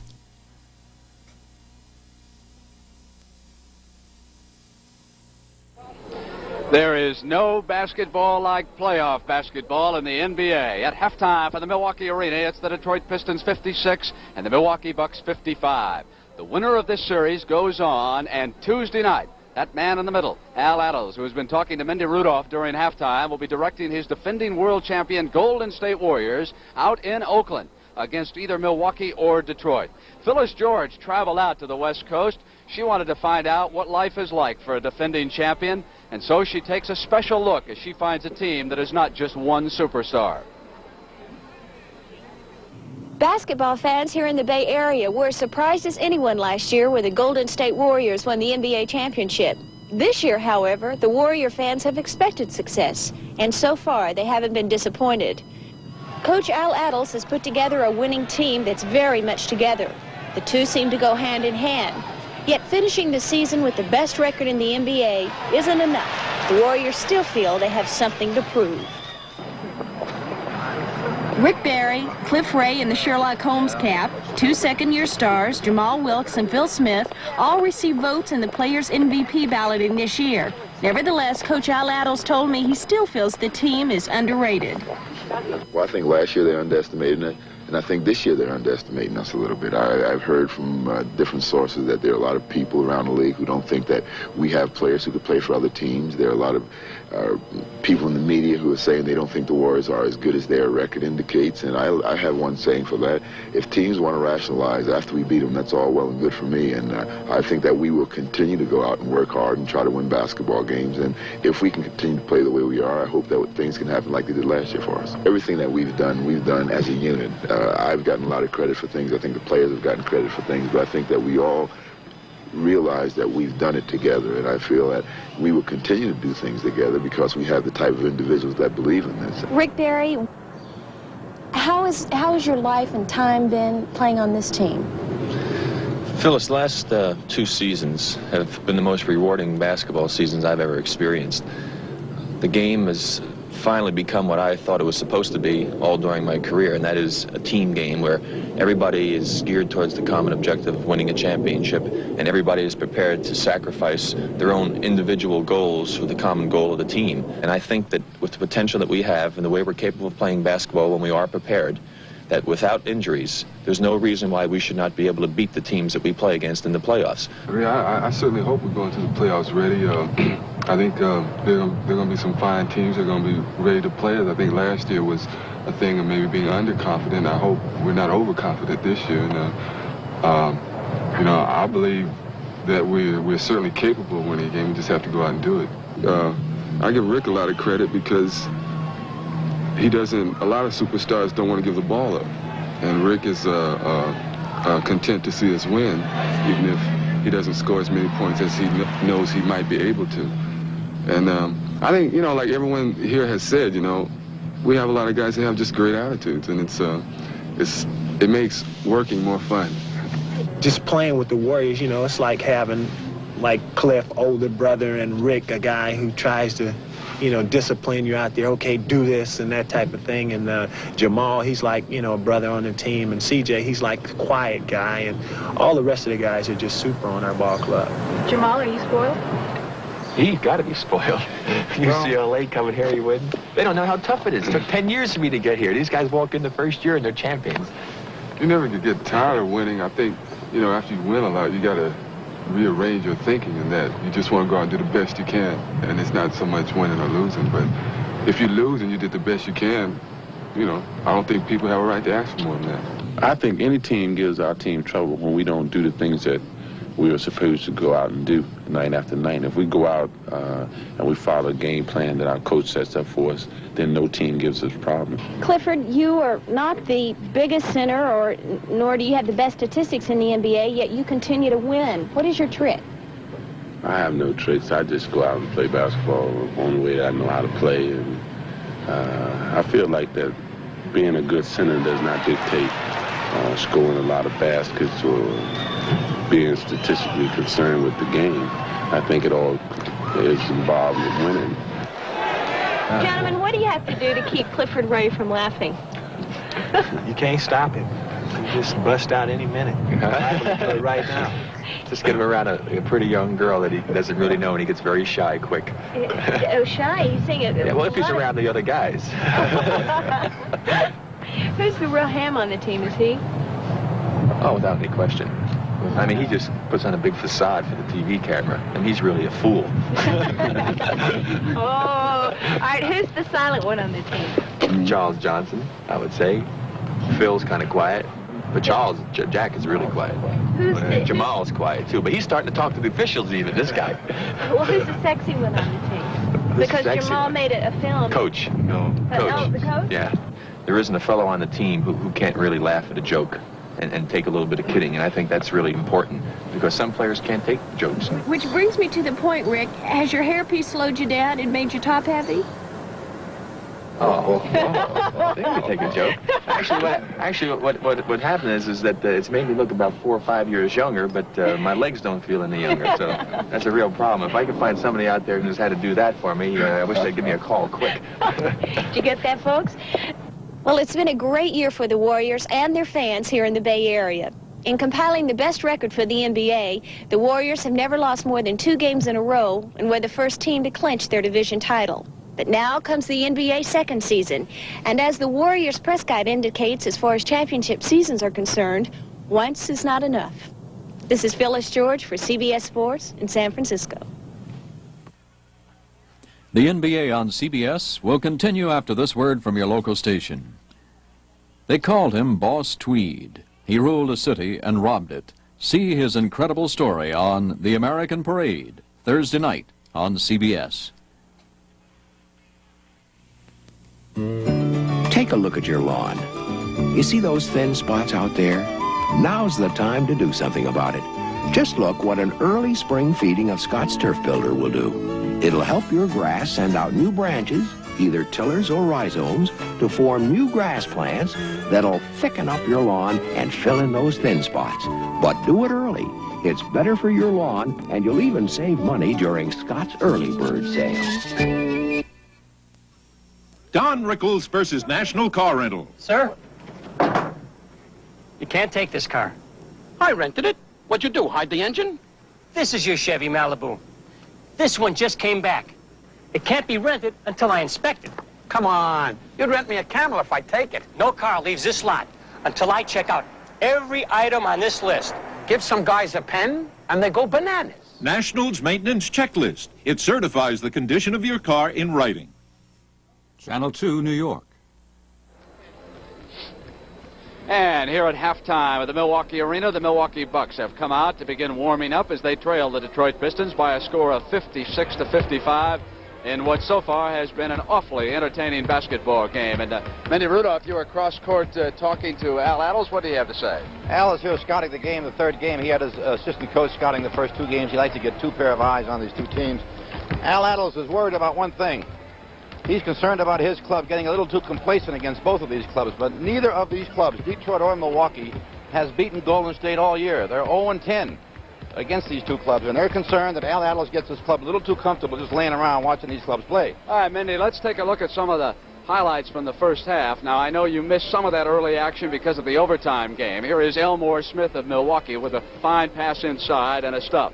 Elmore missed here on the turnaround. Lanier controlled. And you'll see Eric Money, who has been rapidly improving in the backcourt. Detroit, of course, lost Kevin Porter 19 games into the season, so it's been up to Money. Junior Bridgman, on a pass from Brian Winters, hit the jump shot as Milwaukee began to come back midway through the second quarter. Eric Money, here he is picking Jim Price clean and driving in. He'll make a pass, and it will be Chris Ford, the other guard. Now, Ford on defense was spectacular. He held Brokaw to 1 of 6 in the first half. Here come the Bucks on the attack. Brokaw missing, and it is George Trapp on the control, and you'll watch Herb Brown's fast break. Here is Money with a pass over to Curtis Rowe, who comes down right on top of Bobby Dandridge, and look at how gently he just lays it up and in. It is 56-55 at halftime as Detroit warms up, and they lead by a single point right now as we take a look at some of their individual scoring in the first half. Curtis Rowe was 16 points, and Mindy, he was strong early on that offensive board. But it was Eric Money who led the fast break with Ford and Lanier coming back to put themselves 1 point ahead. Now, in Milwaukee, it's been all Brian Winters. Brian Winters has had 21 points with Dandridge, and surprisingly enough, Myers contributing 8 points to this club. They need some scoring up front. Mindy, those 21 points by Brian Winters are the result of 10 of 13 shooting. Just sensational. I like the idea of a non-aerosol spray. I prefer Band Basic because it's a non-aerosol. I like the fact that it's a non-aerosol product. We went to Texas to ask the people in League City to try something they'd never used before. A new non-aerosol antiperspirant spray called Band Basic. It delivers a fine, even spray with no aerosol propellants. 7 out of 10 of the aerosol users who had a preference preferred Band Basic over the regular spray brand. It gave me the protection that I expected. Being a non-aerosol is very important to me. And Band Basic is so effective. Tests have shown that it stops wetness better than Arid Extra Dry. Band Basic keeps me drier than any of the other ones I've ever used. Keeps me drier. Sprays where I want it to. I like Band Basic because it's very effective and it's a non-aerosol spray. And Band Basic can save you money. Ounce for ounce, it lasts 4 times longer than leading aerosols. If you get that much economy and effectiveness, shouldn't you try Band Basic, the new non-aerosol antiperspirant spray?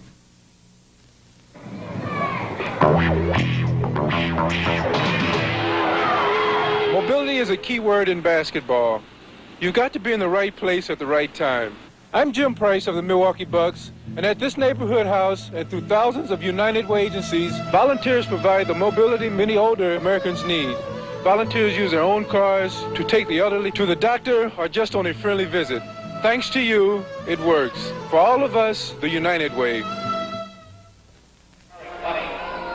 The preceding announcement was brought to you as a public service on behalf of the National Basketball Association. The NBA on CBS is sponsored by Datsun, America's #1 selling import for cars and trucks. Datsun saves.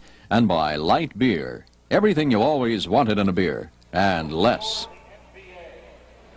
Buffalo, 124. Philadelphia, 123. Buffalo. Well, we want to wish everyone a happy Easter along the line, and in your Easter bonnet. I was kibitzing around and they took this on tape. I didn't know that. I'd have done more. That's the cap that Herbie Brown brought as a good luck token yesterday and brought it to practice. Milwaukee in possession right now. Money and Brokaw were battling for the basketball. You look just so delightful. Here's Elmore Smith. Double team. He's got it. Milwaukee up by a point, 57-56. Just underway. The second half from the arena in Milwaukee. If you joined us late, Buffalo defeated Philadelphia 124-123 in overtime. Buffalo advances. They will take on the Boston Celtics next. You will see one of those games next Sunday on CBS. Ford misses Elmore Smith. Outlet Winters. Winters and Ford collide. Winters came right into him. And Ford was there, but he did not have stationary position. So the foul is against Chris Ford, his third. The big thing was it going to be a backcourt foul or not? And he just took one step up in the front court, which made it a non-shooting foul. 1 point lead. David Myers inside rolls, but no. It's an offense called against David Myers. His third personal foul and a big call at this point. This is what they need, some up-front scoring, and there's a little bump before he goes up against Curtis Rowe, causing the offensive foul. Lanier tries to get Detroit back ahead, and he does. Bob Lanier, 58-57. Winters and Brokaw. Dandridge, Myers, and Elmore Smith on the floor for Milwaukee. Money Ford, Lanier, Rowe, and Al Everhart for the Pistons. Smith on the pick, and he collided with Curtis Rowe, and Rowe nicked Elmore as he came around. So the foul is against Rowe, his second. You know how closely matched are these teams against each other over the 7 games they played. Milwaukee averaged 100.4, Detroit 99.9. Each game of the first 2 playoffs, Brent, were 3 points apiece. Mindy, here's Dandridge getting free. And Myers at that board. He was fouled as he came up. And he is stunned. He's up against that mat, and I'll tell you, when he got hit, it's a good thing there was padding on that stanchion, or else he'd have really come up with a bad concussion. Now let's watch this, as Lanier will do the dirty work here. There's your foul. A little trip, which was accidental. And take a look at Myers. I'll tell you, he is hurt. Here's the isolation. Yeah, let's pick him up again. You talked about help that they need up front, and Myers is the kid who's doing it for them right now. They need some muscle, and he goes up again, and they'll need that. Wow, what a shot he took, and he's groggy. Back up on his feet. He should get a tremendous roar from this crowd for the way he has played. Dave Myers, the line for the Bucks. He will shoot 2. Well, they'll have a couple of free throws as he comes out. Mindy, he has a sister out on the West Coast who also is an excellent basketball player. I broadcast a game once on the CBS Sports Spectacular. I think she wound up scoring about 12 points against the national team from the Soviet Union. She plays with a great deal of desire, just like David. Tied at 58. So David Myers, who just took some blow to the back of the head, has got a chance to put Milwaukee back into a 1-point lead. He does. 10:33 to go here in the third quarter, and John Wooden would have to be awfully proud of the way David Myers is playing here in the Milwaukee Arena this afternoon. Chris Ford back on the attack for Herb Brown's Pistons. Al Everhart in his second year out of Missouri. Gives it back to Money. Brian Winters watches him. Money comes up at the left baseline. Elmore Smith snaps down the rebound. Here comes Winters bringing it back quickly. He lost control of it and turned it over on the dribble. So Detroit will have it on the side. I disagree, Brent. He did not lose control. He had a high dribble. I thought it was a bad call by the officials at that point, because all he did was really just touch the ball at a high arc, which really was, you've got to have your hand underneath the ball at the palm, and he did not have that. Howard Porter checks back in, and Earl Strom thanks you for your interpretation, big guy. Rose got his man off his feet. It was Myers, missed. Down comes Brokaw, dribbles around Chris Ford. Brokaw 1 of 6 in the first half. Elmore Smith and a fine assist that time from Brokaw. So when you're cold, do something else to help your basketball team, and Brokaw does. Here's Money, and Brokaw looks behind him to see if they're going to try to pick him off, and Lanier is trying. Now they pass to Ford, who gets inside at the line. Winters all over, and here's Curtis Rowe, up with a right-handed hook. Lanier with an easy offensive board. Elmore Smith's got to push him out. That's what I can't give him that spot. About position, Lanier just followed the ball, had the inside position, and Elmore Smith was nowhere near him. Now, Mindy, we've got 9:25 to go in the third. Milwaukee ahead by 1 point. A couple of young, improving teams. They came down the stretch. Dandridge still may go and did not. Rebound Rowe. Ford brings it up. Pistons with a chance to slide back into the lead. Here's Money. And Myers with a defensive rebound. Winters in the middle has Brokaw ahead of him, and Chris Ford got a hand on it.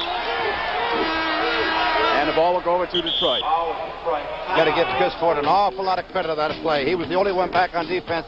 He knew the fast break was coming, tried to stall it until he got some help, and made a great steal. And not only that, but picked up the turnover on it.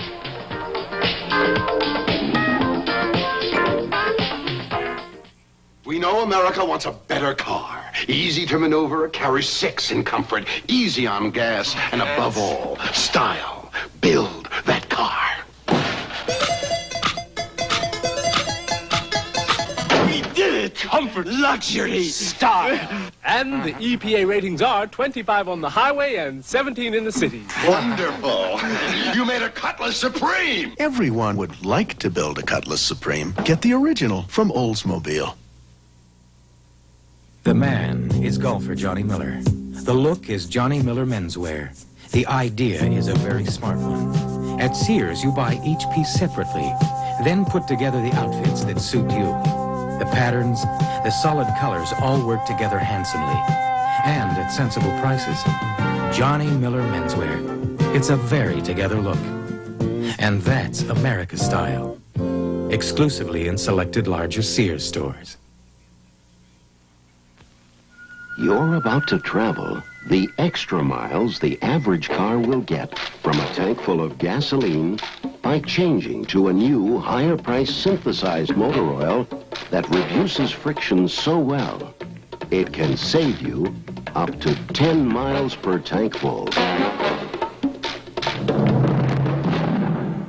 New Mobil 1, the oil that saves you gas. And here's Detroit with possession. You see our situation and the two coaches looking on. Curtis Rowe waiting to set up the play for the Pistons. Chris Ford comes over to the corner. Elmore Smith, outlet pass David Myers. Money was back, and Myers travels.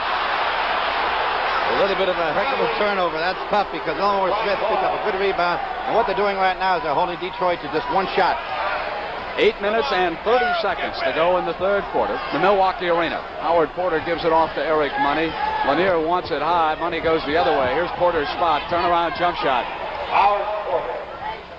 62. Detroit goes back ahead. 62-61. Now the Bucks will try to regain the lead. Let's see what they come up with from Larry Costello's repertoire. And Money anticipated the pass, tried to save it, but stepped on the sideline. It is out of bounds. Mindy, I mentioned that both teams finished hot. Milwaukee came down the stretch, winning 6 of its last 8 games, whereas Detroit won 10 of its last 13, as both teams wrapped up spots in the playoffs. Milwaukee's record, 38 and 44, identical to its record of a year ago when they finished last in the Midwest. This year they win it. Dandridge to the basket, but the whistle was blown. He was fouled as he began that charge. Rowe has picked up his third, and that is the 4th team foul against Detroit. Mary Alice Fox looking on. A year ago, Mindy, we used to take pictures of her while she was watching out in Seattle when Jim was playing for Bill Russell with the Supersonics. Tonight, a big game out there. Supersonics are down at Phoenix. What an interesting series that has been. Winters with a miss. Lanier rebounds, and here is Rowe. And Money did not turn around and Brokaw on the steal. Milwaukee comes right back.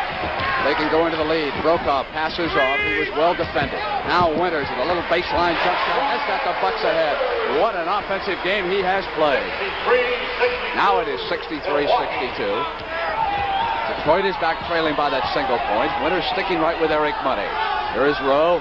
Passes off to Ford. Inside, Money free. Pistons up by a point. Eric Money moving exceptionally well without the ball, and Chris Ford has a great eye for that. He'll find you if you're the open man. Now, that is not a very, very smart foul. You know, you take a look at these ball players sometimes, and you say they use their head so well in certain instances, and then they turn around and make a stupid backdoor foul like that, which will cost dearly. And that's the 4th foul, Mindy, on Ford. Not only was it not an intelligent maneuver at that end of the court, he's playing with 3 as Herb Brown yells instructions at the Detroit team. He took over from Ray Scott in January. I'll tell you what's vital about Chris Ford in this game is his defense. He did a magnificent job early against Gary Brokaw, who was at the free throw line, and that free throw tied the score at 64. So Gary Brokaw can put the Bucks back ahead as we seesaw back and forth in this qualifying round. He does. 65-64. Winner goes west and the loser goes home. Howard Porter maneuvering against Dandridge. Could not get free. Now Money bounces off of Lanier and out of bounds on the turnover. Not a good pass. It took a bounce in too tight to Lanier. Milwaukee ahead by that point. We move down inside of 7 minutes left here in the third quarter. Brokaw just hanging in the air, just enough time to get the shot off. Now there's another turnover by Detroit. Now someone's going to call time here, I'm certain, and get this team together, because that's 3 or 4 right in a row, and that is not good playoff basketball. You can't afford to turn the ball over like that, Brent. That's exactly what he's done, Mendy. The Pistons right now going over to talk to Herb Brown. They trail by 3, 6:47 to go in the third.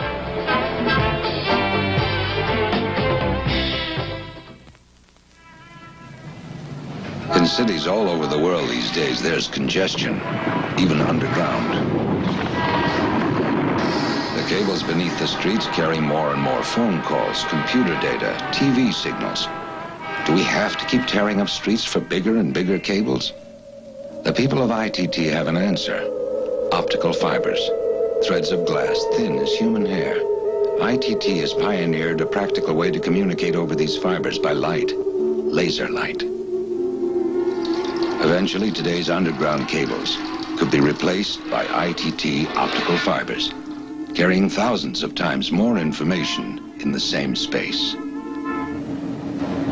We could end that congestion below the streets without tearing them up to do it.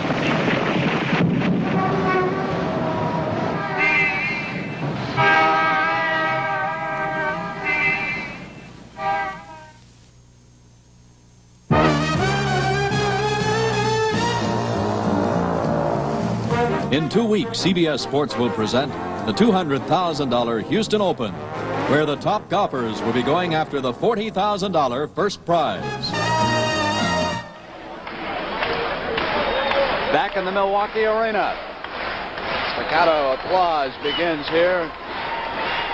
And a happy Easter to everyone who is enjoying Sunday afternoon watching tremendous NBA action here on CBS.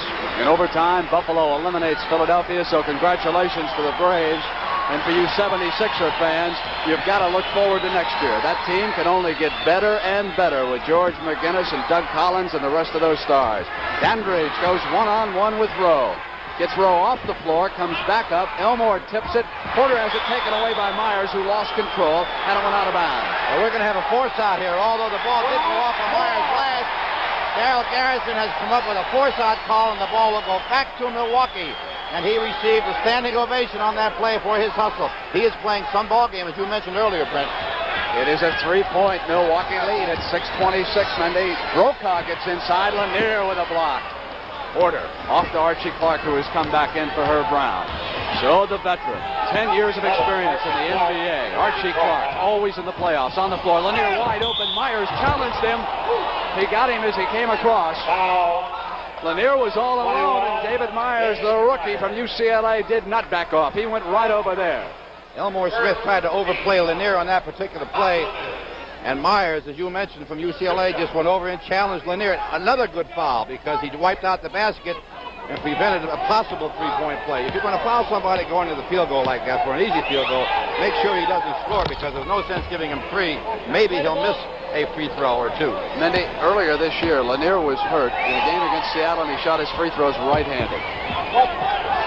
So the big guy, whom some say doesn't play with pain, has played with a great deal of it this year, frequently. He is healthy this afternoon. He has Detroit to within 1 point of Milwaukee, 5:59 on the clock. Elmore Smith out, tries to pass in. Lanier got a hand on it, and hustling Bobby Dandridge picks it up, starts to move toward the basket, shot clock down, and Elmore Smith all alone. Bobby Dandridge looking for the open man. He knew Lanier was away from Elmore Smith as he went to the hoop, and just a little scoop shot to Elmore. Good pass by Dandridge. Brian Winters harassing Archie Clark out high. Here's Eric Money starting his move in the lane. Hey, the little guy can do it down there in the land of the Giants. Brokaw back quickly for Milwaukee on the run.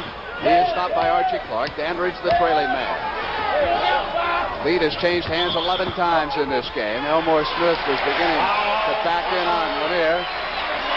Foul called. And that is the fourth foul on Rowe, who connected with him. And Curtis can't believe it. He's out there talking to Earl Strom. He said, wait a minute, who did I hit? 2 shots for Dandridge, who's at the line. Mindy, Dandridge was cold like Brokaw early in this game. He has come back.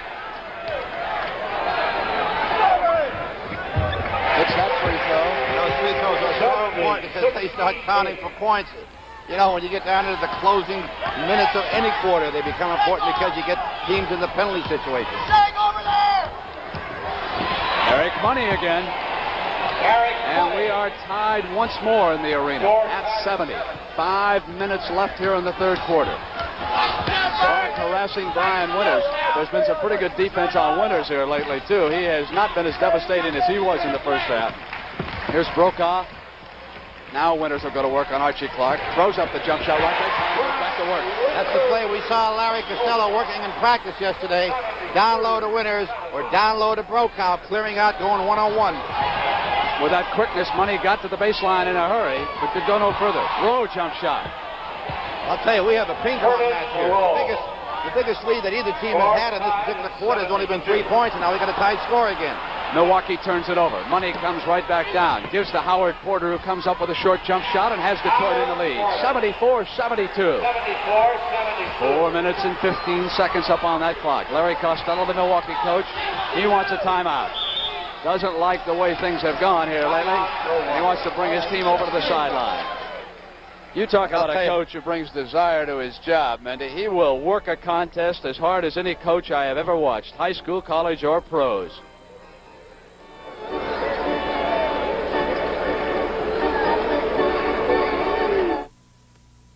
When a man retires from football, the worst thing he can do is let himself slow down. That's why we all get together and try to stay active. And we drink light beer from Miller. We love the way it tastes. But the great thing is, it's actually less filling. Light's got 1/3 less calories than a regular beer. Heck, active guys like us wouldn't dream of getting filled up. Ready, guys? Light beer from Miller. Everything you always wanted in a beer. And less. In passing tests certified by the United States Auto Club at various road speeds, it was shown that Ford's Pinto Pony, even with its road-hugging weight, moved out and passed faster than Datsun B210, faster than Chevette, and faster than Toyota Corolla. Yet Pinto Pony still gets great mileage ratings. This kind of performance helps make Pinto the best-selling small car in America at your Ford dealer.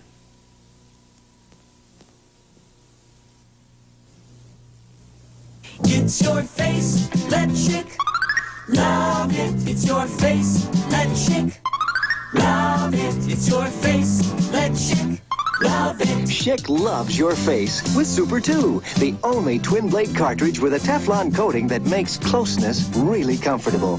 It fits track 2 handles, and it really loves your face. It's your face, let chick love it. Schick Super 2, regular or adjustable.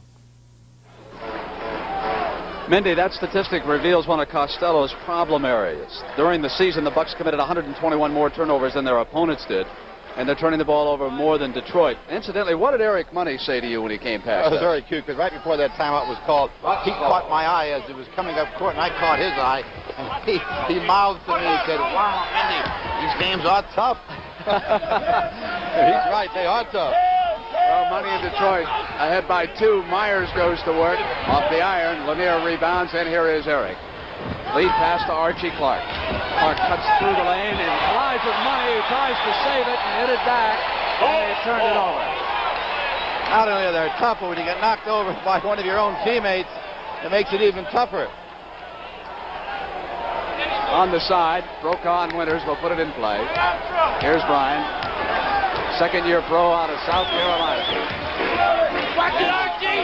Watch it, Archie! Goes one-on-one with Rowe, takes him to the baseline and jump shot. Tied at 74, 3:34 to go. Milwaukee will do that. They'll clear out one side, as you just saw. Brian Winters was the other player who did it before, Brent, and now it was Dandridge who did it, one-on-one. Foul on David Myers. Myers was battling Rowe. That is his 5th personal. So the two UCLA stars were going at it. And they are going to miss Myers. I would imagine Costello might try Kevin Rastani before long. He has not been in this game. Here's Lanier inside. The left-handed hook off the glass. And Detroit goes up by 2. Rastani is indeed getting up right now. He'll be checking back in. They'll give Myers a break with 5 fouls. Here's David handling the ball.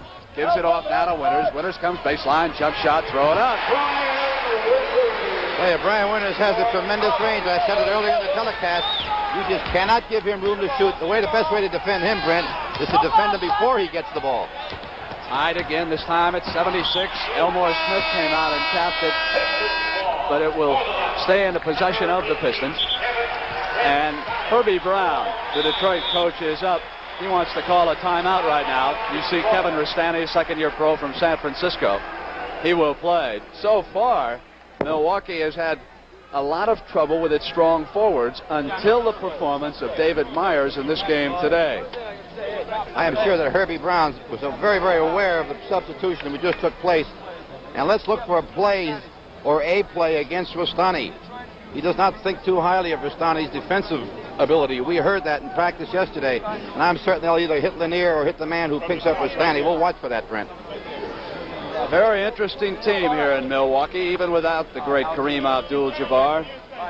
That's the regular season record that you saw up there, 38-44. And I might add that was the identical record they had last year, 38-44, with Kareem Abdul-Jabbar. Exactly.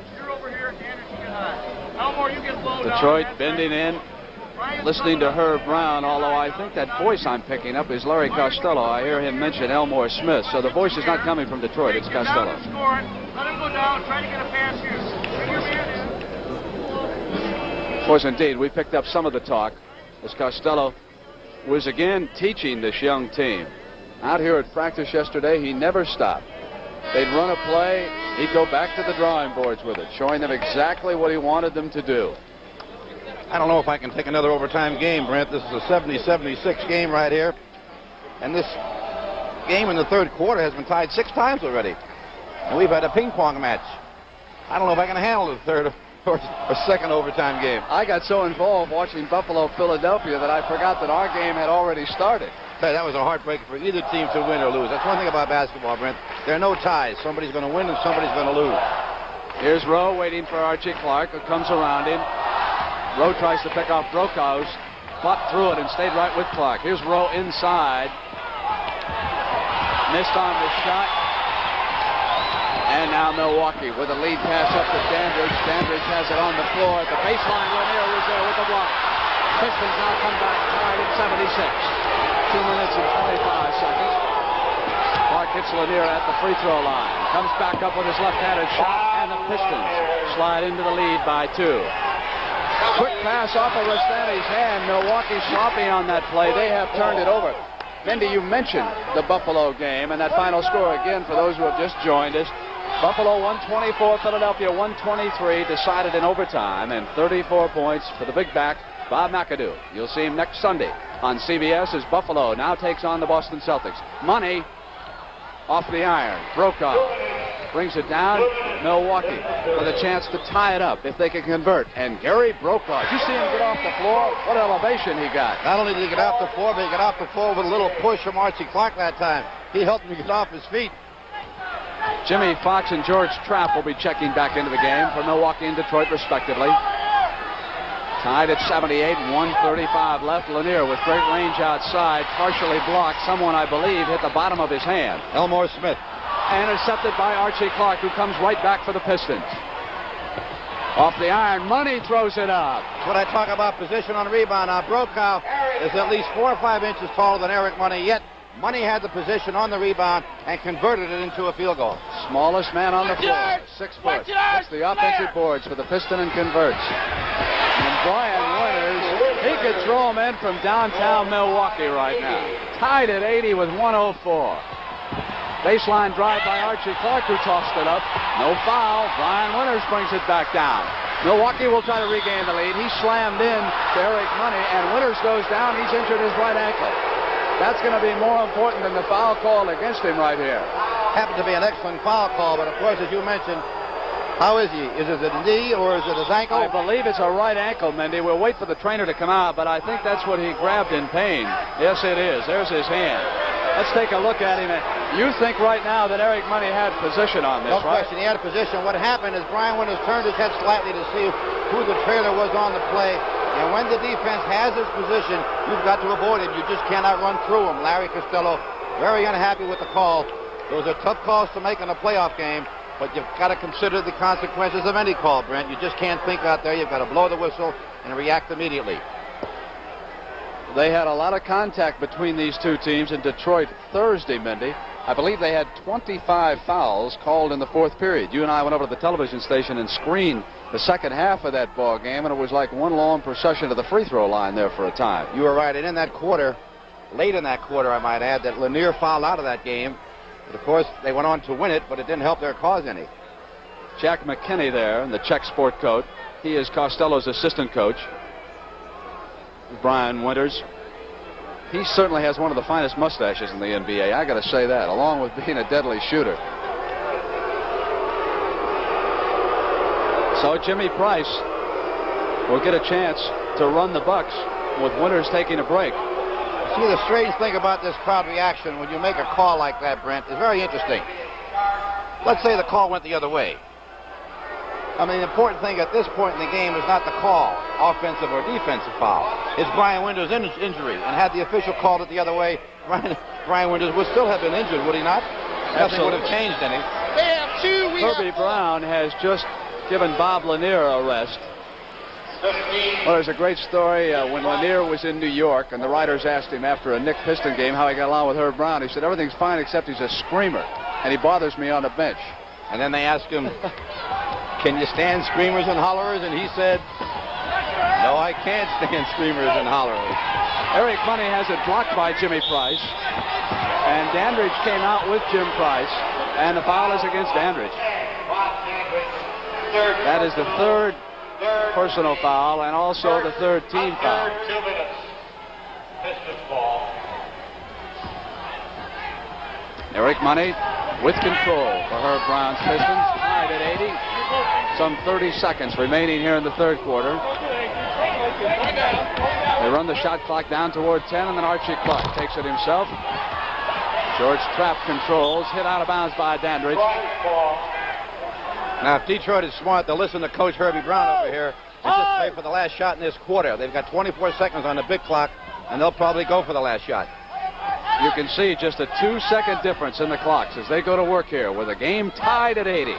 Curtis Rowe, Roger Brown, foul when he came back up. Now, you see, that's what I mean by intelligent basketball. Now, there's a foul on Roger Brown. Going to put Milwaukee in the line for 2 free throws. Had they held the ball for the last shot, there is no way possible that Detroit would have committed a foul. A 4-point swing in that particular distance. Now, that is not intelligent basketball. Those are the kind of plays that can lose ball games for you. Here's a team that could have possibly converted a field goal and gone ahead by 2, but by taking the shot too early, Brent, they possibly will go down by 2. And Mindy, Curtis Rowe, the perpetrator of that mistake, just went to the sideline, and the assistant coach, Larry Brown, was telling him, you know, we had 14 seconds up there. You should have run it down a little bit more. So here's Fox. And because of that mistake, Milwaukee has gone ahead by 2 points with 14 seconds. But Detroit can come right back and...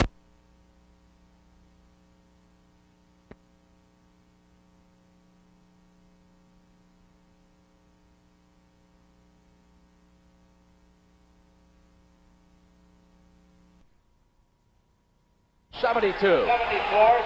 4 minutes and 15 seconds up on that clock. Larry Costello, the Milwaukee coach, he wants a timeout. Doesn't like the way things have gone here lately. He wants to bring his team over to the sideline. You talk about a coach who brings desire to his job, Mendy. He will work a contest as hard as any coach I have ever watched, high school, college, or pros.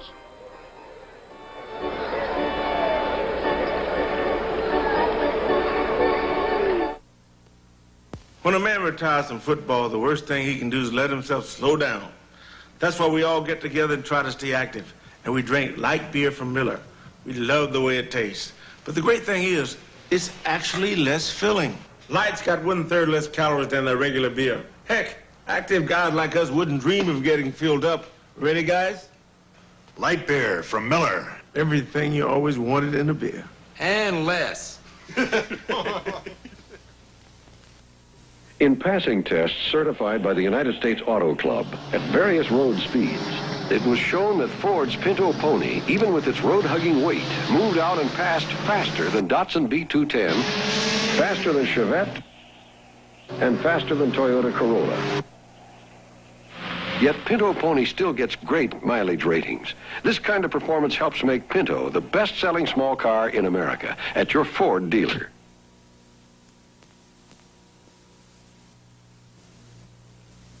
It's your face, let chick love it. It's your face, let chick love it. It's your face, let chick love it. Schick loves your face with Super 2, the only twin-blade cartridge with a Teflon coating that makes closeness really comfortable. It fits track 2 handles, and it really loves your face. It's your face, let chick love it. Schick Super 2, regular or adjustable. Mindy, that statistic reveals one of Costello's problem areas. During the season, the Bucks committed 121 more turnovers than their opponents did, and they're turning the ball over more than Detroit. Incidentally, what did Eric Money say to you when he came past? That was very cute, because right before that timeout was called, he caught my eye as it was coming up court, and I caught his eye, and he mouthed to me and said, "Wow, Mindy, these games are tough." He's right, they are tough. Well, Money in Detroit ahead by 2. Myers goes to work off the iron. Lanier rebounds, and here is Eric. Lead pass to Archie Clark. Clark cuts through the lane and flies with Money, who tries to save it and hit it back, and they turned it over. Not only are they tough, but when you get knocked over by one of your own teammates, it makes it even tougher. On the side, Brokaw and Winters will put it in play. Here's Brian. Second-year pro out of South Carolina. Whack it, Archie! Whack it, Archie! Goes one-on-one with Rowe, takes him to the baseline, and jump shot. Tied at 74, 3:34 to go. Milwaukee will do that. They'll clear out one side, as you just saw. Brian Winters was the other player who did it before, Brent, and now it was Dandridge who did it, one-on-one. Foul on David Myers. Myers was battling Rowe. That is his 5th personal. So the 2 UCLA stars were going at it. And they are going to miss Myers. I would imagine Costello might try Kevin Rastani before long. He has not been in this game. Here's Lanier inside, the left-handed hook off the glass, and Detroit goes up by 2. Rastani is indeed getting up right now. He'll be checking back in. They'll give Myers a break with 5 fouls. Here's David handling the ball. Gives it off now to Winters. Winters comes baseline, jump shot, throw it up. Well, Brian Winters has a tremendous range. I said it earlier in the telecast. You just cannot give him room to shoot. The best way to defend him, Brent, is to defend him before he gets the ball. Tied again, this time at 76. Elmore Smith came out and tapped it, but it will stay in the possession of the Pistons. And Herbie Brown, the Detroit coach, is up. He wants to call a timeout right now. You see Kevin Rastani, second-year pro from San Francisco. He will play. So far, Milwaukee has had a lot of trouble with its strong forwards until the performance of David Myers in this game today. I am sure that Herbie Brown was very, very aware of the substitution that just took place. And let's look for a play against Rastani. He does not think too highly of Rastani's defensive ability. We heard that in practice yesterday, and I'm certain they'll either hit Lanier or hit the man who picks up Rastani. We'll watch for that, Brent. A very interesting team here in Milwaukee, even without the great Kareem Abdul-Jabbar. That's the regular season record that you saw up there, 38-44. And I might add that was the identical record they had last year, 38-44, with Kareem Abdul-Jabbar. Exactly. Detroit bending in, listening to Herb Brown, although I think that voice I'm picking up is Larry Costello. I hear him mention Elmore Smith, so the voice is not coming from Detroit, it's Costello. Let him go down, try to get a pass here. Bring your man in. Of course, indeed, we picked up some of the talk as Costello was again teaching this young team. Out here at practice yesterday, he never stopped. They'd run a play, he'd go back to the drawing boards with it, showing them exactly what he wanted them to do. I don't know if I can take another overtime game, Brent. This is a 70-76 game right here. And this game in the third quarter has been tied 6 times already. And we've had a ping pong match. I don't know if I can handle the third or second overtime game. I got so involved watching Buffalo, Philadelphia that I forgot that our game had already started. Hey, that was a heartbreaker for either team to win or lose. That's one thing about basketball, Brent. There are no ties. Somebody's going to win and somebody's going to lose. Here's Rowe waiting for Archie Clark, who comes around him. Rowe tries to pick off Brokaw, fought through it and stayed right with Clark. Here's Rowe inside. Missed on the shot. And now Milwaukee with a lead pass up to Dandridge. Dandridge has it on the floor at the baseline. Lanier was there with the block. Pistons now come back tied at 76. 2 minutes and 25 seconds. Clark hits Lanier at the free throw line. Comes back up with his left-handed shot, and the Pistons slide into the lead by 2. Quick pass off of Rastani's hand. Milwaukee sloppy on that play. They have turned it over. Mindy, you mentioned the Buffalo game, and that final score again for those who have just joined us. Buffalo 124, Philadelphia 123, decided in overtime, and 34 points for the big back, Bob McAdoo. You'll see him next Sunday on CBS as Buffalo now takes on the Boston Celtics. Money off the iron. Brokaw brings it down. Milwaukee with a chance to tie it up if they can convert. And Gary Brokaw, did you see him get off the floor? What elevation he got. Not only did he get off the floor, but he got off the floor with a little push from Archie Clark that time. He helped him get off his feet. Jimmy Fox and George Trapp will be checking back into the game for Milwaukee and Detroit respectively.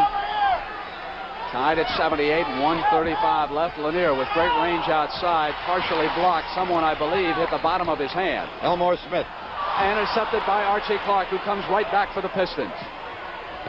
Off the iron, Money throws it up. That's what I talk about, position on rebound. Now, Brokaw is at least 4 or 5 inches taller than Eric Money, yet Money had the position on the rebound and converted it into a field goal. Smallest man on the floor, 6 foot. Hits the offensive boards for the Piston and converts. And Brian Winters, he could throw him in from downtown Milwaukee right now. Tied at 80 with 104.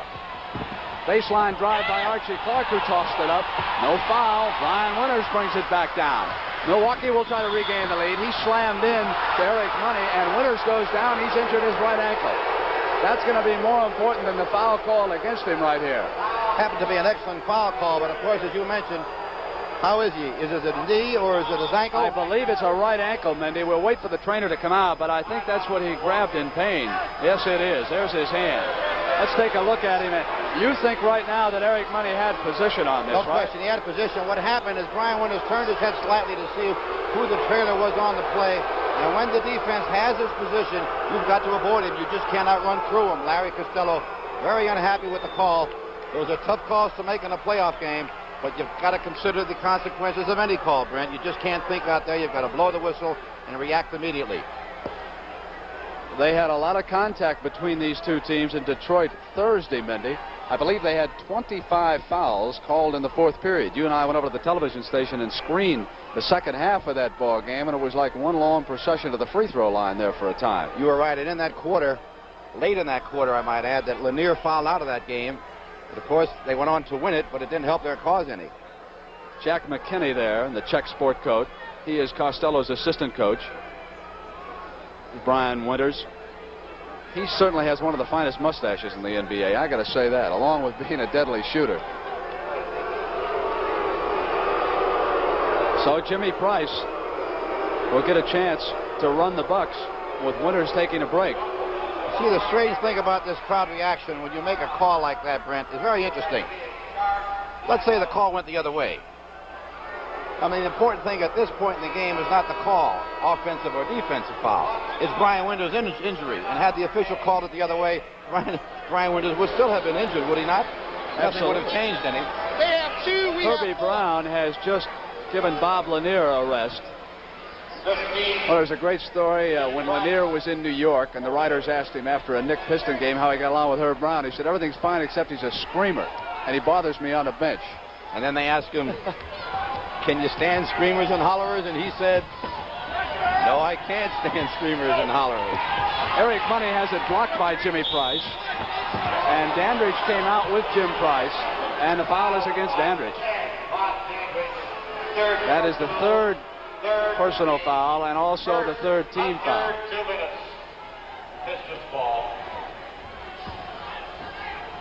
Eric Money with control for Herb Brown's Pistons, tied at 80. Some 30 seconds remaining here in the third quarter. They run the shot clock down toward 10, and then Archie Clark takes it himself. George Trapp controls, hit out of bounds by Dandridge. Now, if Detroit is smart, they'll listen to Coach Herbie Brown over here and just play for the last shot in this quarter. They've got 24 seconds on the big clock, and they'll probably go for the last shot. You can see just a 2-second difference in the clocks as they go to work here with a game tied at 80. Curtis Rowe, Roger Brown will foul when he came back up. Now, you see, that's what I mean by intelligent basketball. Now, there's a foul on Roger Brown. Going to put Milwaukee in the line for 2 free throws. Had they held the ball for the last shot, there is no way possible that Detroit would have committed a foul. A 4-point swing on that particular distance. Now, that is not intelligent basketball. Those are the kind of plays that can lose ball games for you. Here's a team that could have possibly converted a field goal and gone ahead by 2, but by taking the shot too early, Brent, they possibly will go down by 2. And Mindy, Curtis Rowe, the perpetrator of that mistake, just went to the sideline, and the assistant coach, Larry Brown, was telling him, you know, we had 14 seconds up there. You should have run it down a little bit more. So here's Fox. And because of that mistake, Milwaukee has gone ahead by 2 points with 14 seconds. But Detroit can come right back and gain a tie here. And inside of 10 seconds, Archie Clark goes in on Fox with a miss. Dandridge controls the rebound. Outlet to Price. About 2 seconds to go. Jimmy Price throws one up at the buzzer and off the glass. Wow, I don't know if they can continue with this into the fourth quarter. This pace has been absolutely tremendous, Brent. Larry Costello brings the Bucks over. We're at the end of 3.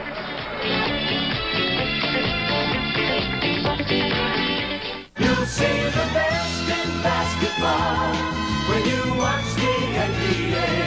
When you watch the NBA on CBS.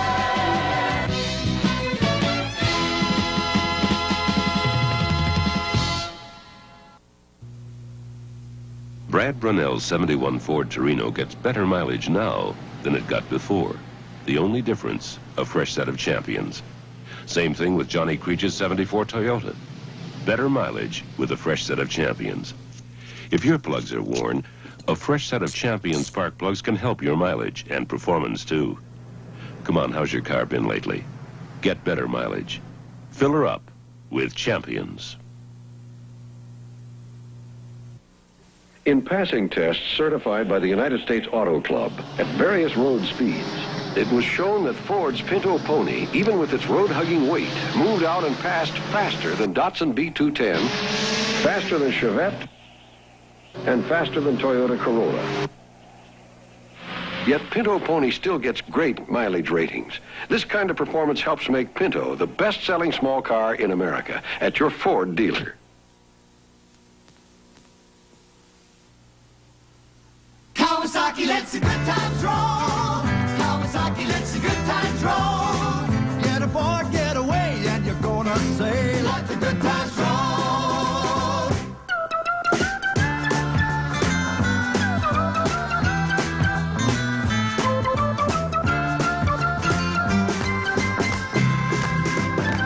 Kawasaki lets the good times roll. Kawasaki lets the good times roll. Unless we go to overtime, the last 12 minutes coming up. Milwaukee leading Detroit 82-80. How close was that third quarter? Now, I hate stats, but I got to lay this one on you, Brent. There were 8 ties in that quarter and 9 lead changes. What a Stay close, game baby. that was. We've got Mindy, Clark, and Money working with Everhard, Trapp, and Brown for Detroit. Fox, Bridgman, Dandridge, Price, and Brian Winters is back in the game for Milwaukee. And they need him. He scored 29 points. He is high for both teams. Lanier has 24. Here's Trapp going to work against Dandridge. He's the shooter, and if he can't convert, they'll take him back out in a hurry. Everhard battling Fox got inside position, and Brian Winters reached over, touched it last, and knocked it out of bounds. So the ball belongs to Detroit. You talk about George Trapp shooting on the streak. There's one miss. Now you'll find the rebound coming back just off of Brian Winters' fingertips. Inbounds play, Trapp again. Fox rebound. George Trapp not a lot of help if he's not going to put the ball in the hole for Herbie Brown. He can be a magnificent shooter when he turns hot. Let's watch this, Brent. They've got Dandridge isolated over here. Let's see if they hit him. They go the other side right now. Eberhard is on Dandridge. Now they swing back, Mindy away from it, and they go Winters one-on-one with Money, and Money got a hand on it. And here comes Clark. Price comes back. Eberhard is there. Clark to Eberhard. Bobby Dandridge hit him. No foul. Here's Archie Clark now slowing it up, rotating around Price. Jump shot over Fox. Tied at 82. Great body control by Eberhard by not going out of bounds that time. I don't know how he stayed inbounds and got the ball off. Good play. Here's Dandridge getting past Trapp, getting his assault on the basket. But there was a foul as he started his move in.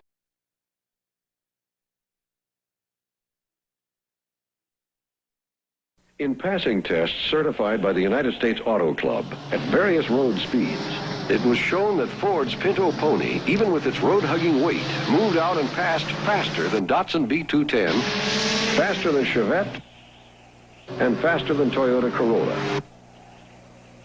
Yet Pinto Pony still gets great mileage ratings. This kind of performance helps make Pinto the best-selling small car in America at your Ford dealer. Kawasaki lets the good times roll. Kawasaki lets the good times roll. Get a Ford getaway and you're gonna say, let the good times roll.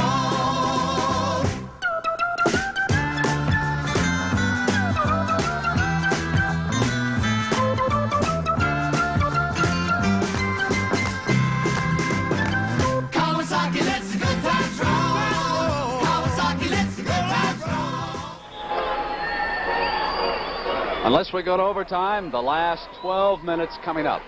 Milwaukee leading Detroit 82-80. How close was that third quarter? You know, I hate stats, but I got to lay this one on you, Brent. There were 8 ties in that quarter and 9 lead changes. What a Stay close, game baby. that was. We've got Mindy, Clark, and Money working with Eberhard, Trapp, and Brown for Detroit. Fox, Bridgman, Dandridge, Price, and Brian Winters is back in the game for Milwaukee. And they need him. He scored 29 points. He is high for both teams. Lanier has 24. Here's Trapp going to work against Dandridge. He's the shooter, and if he can't convert, they'll take him back out in a hurry. Eberhard battling Fox got inside position, and Brian Winters reached over, touched it last, and knocked it out of bounds. So the ball belongs to Detroit. You talk about George Trapp shooting on the streak. There's one miss. Now you'll find the rebound coming back just off of Brian Winters' fingertips. Inbounds play, Trapp again. Fox rebound. George Trapp not a lot of help if he's not going to put the ball in the hole for Herbie Brown. He can be a magnificent shooter when he turns hot. Let's watch this, Brent. They've got Dandridge isolated over here. Let's see if they hit him. They go the other side right now. Eberhard is on Dandridge. Now they swing back, Mindy away from it, and they go Winters one-on-one with Money, and Money got a hand on it. And here comes Clark. Price comes back. Eberhard is there. Clark to Eberhard. Bobby Dandridge hit him. No foul. Here's Archie Clark now slowing it up, rotating around Price. Jump shot over Fox. Tied at 82. Great body control by Eberhard by not going out of bounds that time. I don't know how he stayed inbounds and got the ball off. Good play. Here's Dandridge getting past Trapp, getting his assault on the basket. But there was a foul as he started his move in, and it was against George Trapp. 31. That's his third personal. Third personal. First team. Watch ball. Dandridge jumps out. Trapp was there, so they go to Fox, who gives it back to Bobby. Here's Jimmy Price. And Eric Money came out, and there was contact. Foul by Money, his second in the game. The foul on Eric Money that time was on his foot. Strange as it may seem, he never touched his arm. He cleared his elbow, and when he came across him, his body hit the extended foot of Price, putting him to the floor. Of course, a two-shot foul. Let's watch this now. You'll see Money come across. Price will go up, and there's the foot. Price misses an opportunity to put Milwaukee ahead. Ball's in play. Ball is in play. They are not yet in the penalty. Misses both, but there was a loose ball foul. I got number 2. And it's against Junior Bridgman. So from the side, Detroit will put it in play with 10:47 to go. Tied at 82. Here's Al Eberhard, who jumps out, gives it right back to Eric Money. And then Eberhard comes over to the weak side. Money comes baseline, back to Trapp, who takes another shot from the right side. Eberhard hit the boards. Roger Brown back up. Battle for the loose ball. Detroit retains possession. Milwaukee again having some rebounding problems without David Myers out there. Trapp from the side. 84-82. Detroit goes ahead. Brian Winters with control for the Bucks. Here's Jimmy Price. Dandridge and Bridgman are the forwards. Not a lot of size, some quickness, but Jimmy Fox will have to carry the rebounding load. Clark battles through the pick. Sticks right with Winters, who throws it in anyway. Well, you got to hand it to Brian Winters. He has kept the Bucks in this ball game all the way. David Myers up. He'll check back into this basketball game for Larry Costello. But remember, he'll come back in with 5 personal fouls. Tied at 84. 9 minutes and 48 seconds. Winter goes on to the West Coast to play Golden State Tuesday. Trapp has it blocked away by Fox. Wanted to pass it off. Lead pass to Brian Winters. Winters comes inside, off the glass. The battle is won by Clark. Detroit now starts back. Milwaukee back on defense. Clark has it knocked away. Price dives for the loose ball. Foul is called on Archie.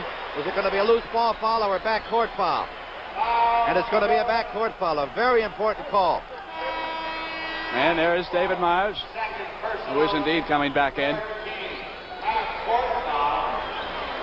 A lot of cute young fans in the arena here this afternoon enjoying Easter, watching their Milwaukee Bucks battle of the Detroit Pistons. What a gorgeous day this is here in the Midwest on Easter Sunday, and we certainly hope you're enjoying it wherever you might be. Marvelous afternoon of NBA basketball. Buffalo a winner over Philadelphia in a tremendous overtime game. He's got a face of determination. Now, he's missed 2 free throws. Finally made the third one. When I say 2 free throws, the earlier set of free throws. Jimmy has Milwaukee sitting on an 85-84 lead right now, Mendy. Second shot is up, and Milwaukee leads on the strength of Price's 2 free throws. Good defensive pressure by Milwaukee right now, keeping the Pistons away from the basket. Taken away by Price. Clark comes back on defense. Price gets inside. He's got it, and he was fouled. Chance for a 3-point play. Jimmy Price is turning in a tremendous performance here. 2 very, very big plays by Jimmy Price. The one earlier in the backcourt now will pick up the steal as he heads to the hoop. Archie Clark defending against him, and just a little enough of a brush to come up with a 3-point play. 2 very big plays by Jimmy Price. It's a 4-point Milwaukee lead as John Mingelt and Chris Ford check into the game. Archie Clark and Eric Money go out. Clark, of course, still very unhappy about that foul that was called on him against Price at the other end. That allowed Price to come and shoot those 2 free throws. So 5 quick points by Jimmy Price. And Milwaukee leads 89-84. 9 minutes to go. Mingelt brings it down. Price is there on defense. Mingelt, a great perimeter shooter. He can ignite a team. Costello yells instructions. Lanier gives it off to Chris Ford. Lanier with a pick. They work the weave. Mingelt outside.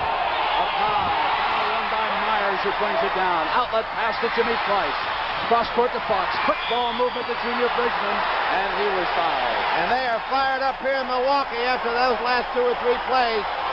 You saw a great fast break with 2 or 3 good passes. The last one coming off of Jimmy Fox. With Detroit is in the penalty situation now, and they're in a little bit of foul trouble here. We got 8:40 to go. Myers throws a long pass down court. Jimmy Price involved again. There's the play.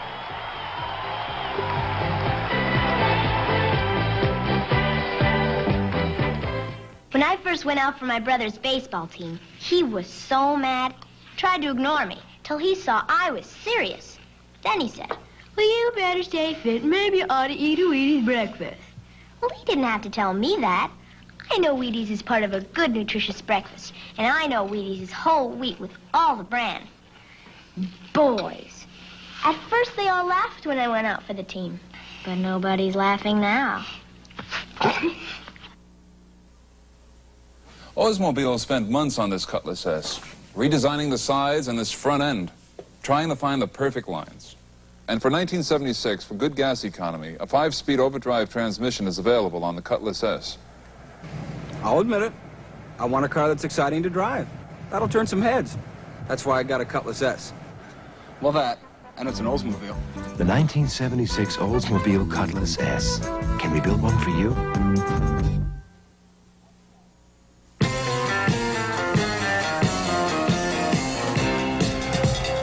Next Saturday, the NBA on CBS presents explosive playoff action when Golden State takes on Detroit or Milwaukee.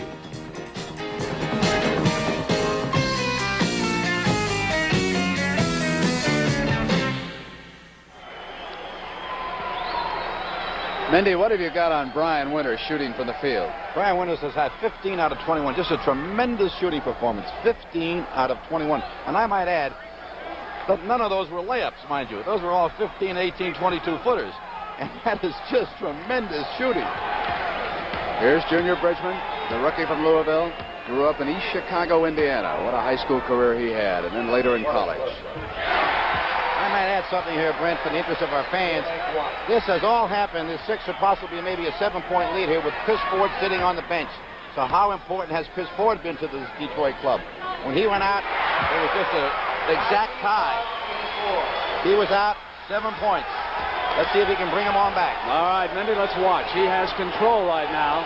Chris Ford against Brian Winters. 8:36 on the clock. It's 91-84. This is Rowe going to work on David Myers. Rolls one in right-handed. Now it's 91-86. Detroit back to within 5 points.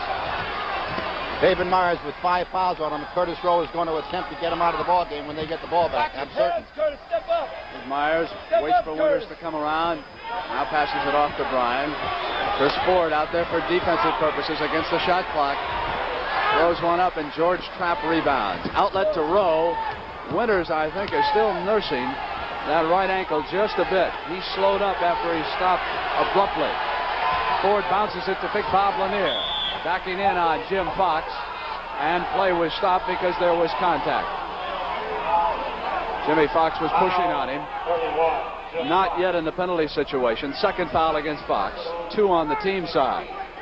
Ford passes into Rowe. Pistons try to cut that lead now to 3. Mingelt lost control, bounces back to Rowe as he was cut off at the baseline. Here's Chris Ford from the line. Chris Ford, I mentioned it. They need him in there. They also need money back in here pretty soon. I'm certain to come up with some fast breaks if they need it. All right, we'll watch for Eric Money. Then maybe he's still over there getting a break. Here's Junior Bridgman. Detroit has pulled back to within 3. 7:27. Myers with an outside jump shot. It's a 5-point lead. Oh, there's fire in Myers' eyes this afternoon in Milwaukee. He and Brian Winters are doing it all. Here's Lanier. Back to Chris Ford. Ford gives off the Rowe. Back to Chris, who's outside. Improves his position. Has it knocked away by Junior Bridgman. Bob Lanier outside. Hits it. Great range for a big man. He and Bob McAdoo, they can shoot it, can't they? And I'll tell you, there's a little confrontation. Watch this now. George Trapp and Myers. Watch this as they come down court. They just had words and pushed each other around under that basket. 6 minutes and 45 seconds. 93-90. The decisive game in the qualifying round in the Western Conference. Winner goes west to play Golden State. The loser is out. Jimmy Fox put it down. Back to Jimmy Price outside. Tried to draw the foul from Mingel and didn't. And it is Chris Ford rebounded. Mindy, you are right. Chris Ford makes such a difference with this team. Here's Mingel back over to Chris. Down to George Trapp. Elmore Smith and Bobby Dandridge will check back in for Larry Costello. They double team Lanier, and there was a foul. Fox again, that's his third. And George Trapp is hurt. He's under the basket, just stretched out. Jimmy Price on the floor, and Trapp has got, looks like his back, Brent. Trapp is definitely down. In slow motion, Mindy. Maybe we can see George. I can see him on the move. Yes, he was tripped up as he came across. It was Jimmy Price's knee, an accident. Price, of course, has had knee problems. It was an ankle that kept Jimmy Price out of the first 2 games of this series. And it looks like George Trapp's knee. There is Dave Myers. I tell you can feel the intensity of this game. We're no more than 4 or 5 feet from these players on side court, and the looks on their faces, the sweat beads of perspiration coming off their foreheads, the intensity in which they're playing is incredible. Situation shows 6 minutes and 20 seconds left in this game. 93-90. Milwaukee leading Detroit. Rowe pops out. Detroit will set up a play. Mengel starts his move on Price. Shot clock begins to wind down. It's Ford outside, air ball. Myers rebound, outlet pass to Jimmy Price. Beautiful touchdown. Wow, I don't know how he converted that field goal because Mengel was all over his back. He did everything he could do to stop the field goal with Jimmy Price with great body control, great pair of hands. Just stayed, I don't know how he did it, Brent, but he stayed in the air long enough to gain a little bit of his control. And go ahead. Now watch this. There's a shot by Mengel, and he comes in possibly to convert a three-point play. Jimmy Price has had himself a spectacular fourth quarter. Oh, he looked like Charlie Taylor breaking free in the end zone for the Redskins when he hauled that one in. A great pass by Myers, incidentally. He led him just perfectly on it. And I'll tell you something on the Detroit offense. I don't know why they haven't gone to Bob Lanier. They've got to get some inside scoring from the big guy. He's only had one field goal this fourth quarter. We've gone 6 minutes already. All right, let's watch and see if they do go to the big guy. 96-90. Let's watch the Milwaukee defense on it, too, Mindy. They might be jumping all over him. Here is Chris Ford. Ryan Winters is there. Elmore Smith is fronting Lanier. They can't get him the ball. Trapp is outside with a miss, and Myers was there. Took it away from Lanier. That time on defense, it was simply a fronting job by Elmore Smith. That's why they couldn't get it in. So it's still a Milwaukee lead by 6 points. 5:35. That's the time remaining. You're watching it count down. Winters picked up by Archie Clark. Brian turns around off the glass, and Winters with an offensive rebound. Dandridge was battling, but we've got a foul called against Bobby Dandridge. Loose ball.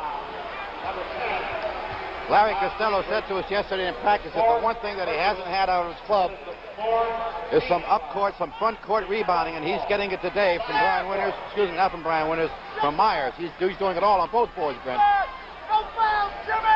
Here's Archie Clark with the ball on the floor. Rowe helps him out, and he slides past. Jimmy Price is there. He's got 5 minutes. We'll watch Lanier in the hole. Again, Elmore watching him, almost fronting him again. Here's Chris Ford. Here is Rowe. Lanier motioning, not happy, so Bob comes way out from the basket. They're making him come way out to get the ball. They come baseline drive. Archie Clark doesn't have it. George Trapp on the turnaround. Now it's 96-92. It's a 4-point Milwaukee lead. So they are simply trying to deny Lanier the ball down low, make him come out high to take it. That's what they're doing to him right now.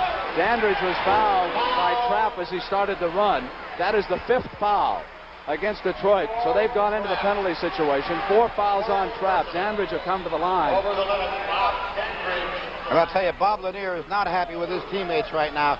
He is shouting out instructions to every player on that court of where to put the ball, where not to put the ball. He knows he's being double-teamed. He said, God darn it, someplace there's an open man, so find him, because there's 2 and 3 guys on me. He was that nice about it, huh, Mindy? Not exactly, but I had to clean it up a little bit. Dandridge comes back after making that one. It's a 5-point Milwaukee lead. What a year Bobby Dandridge has had. Averaged 21 points. Made the NBA All-Star team. 98-92. 4:44 left in this basketball game. Pistons come back down. Elmore Smith picks up Lanier. Now he's fronting him. Lanier with it back to the ball. Still can't get it to him. Now Lanier gets out in front of Elmore Smith.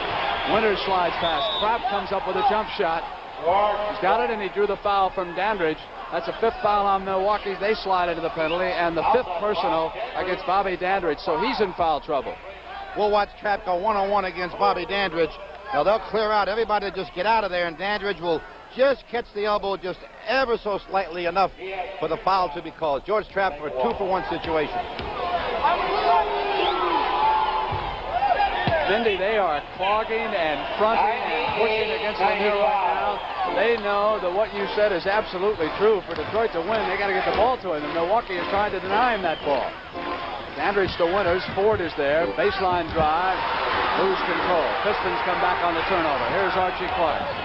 Clark inside with a layup. Beautiful play by Archie Clark. 98-97. Herb Brown. Not too happy with the way things have gone here the last few minutes, but he's got 4 minutes to right them. Pistons trail by a point. They're on defense. Herb Brown yelling instructions. Price outside jump shot. Took a bomber, didn't go. Archie Clark regains control. Looked for a moment like he'd lost it. Hey, the Pistons could go back ahead right now. They trail at 98-97. We've got 3 minutes and 40 seconds. There's George Trapp inside. What they did now is they took Lanier out of there. They brought him to the top of the circle. They put George Trapp down in low. Now they've got to double-team George Trapp if they want to do what they've done against Lanier, and there's no way they're going to double-team him. So good move by Herbie Brown. Remains to be Lanier, even when he hasn't got it.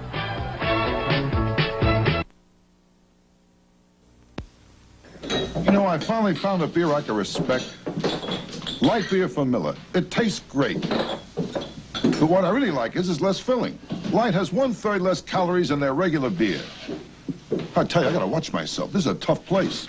Well, this place is so tough, the hat check girl's name is Dominic. In a place like this, I gotta move fast. I can't afford to get filled up. I tell you, I don't get no respect.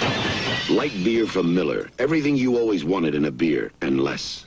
Most small cars give you good mileage and low price. But when it comes to hills, how do they make the grade? According to tests certified by the United States Auto Club, one small car, Ford's Pinto Pony, even with its road-hugging weight, climbed hills faster than Chevette, faster than Toyota Corolla, and faster than Datsun B210.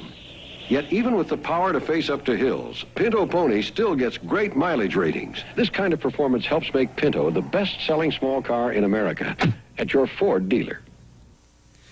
I sure would like this job. Hey, don't come back! Maybe I should have worn my Hager leisure outfit. Hey, or maybe my check slacks? Hager slacks and tops mix and match like magic. A variety of different outfits for less than $50 each. Blue Hager slacks check top, please. Young man, there's something about you I like. Thanks, Hager. America's best-known name in slacks.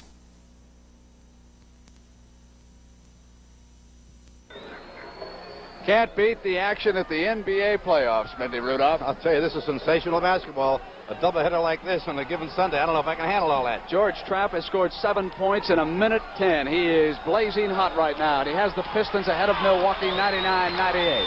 3 minutes and 30 seconds left to be played here in regulation time. David Myers comes out. They go back to Price. Shot clock moves slowly down. Now it hits 10. Now it goes inside. Herb Brown yelling for a 3-second call. Not there. Dandridge with a jump shot. George Trapp, who is doing it all, scoring and rebounding. Pistons can go up by 3 points. This could be a critical moment. Let's watch, see if George Trapp goes down low and isolates himself with Lanier out high. There it is. Here's Curtis Rowe. Now they pass it into Trapp. He'll turn around, and he hits again. That's what I said. They've taken Lanier out of the down low post and taken him up high. And Larry Costello is going to have to make an adjustment because Myers is on Trapp, and Myers has 5 fouls. Now Milwaukee trails by 3. So it has swung back for Detroit. Elmore Smith pulls him to within 1 point. 2 minutes and 35 seconds. And George Trapp has scored 5 field goals here in the 4th quarter.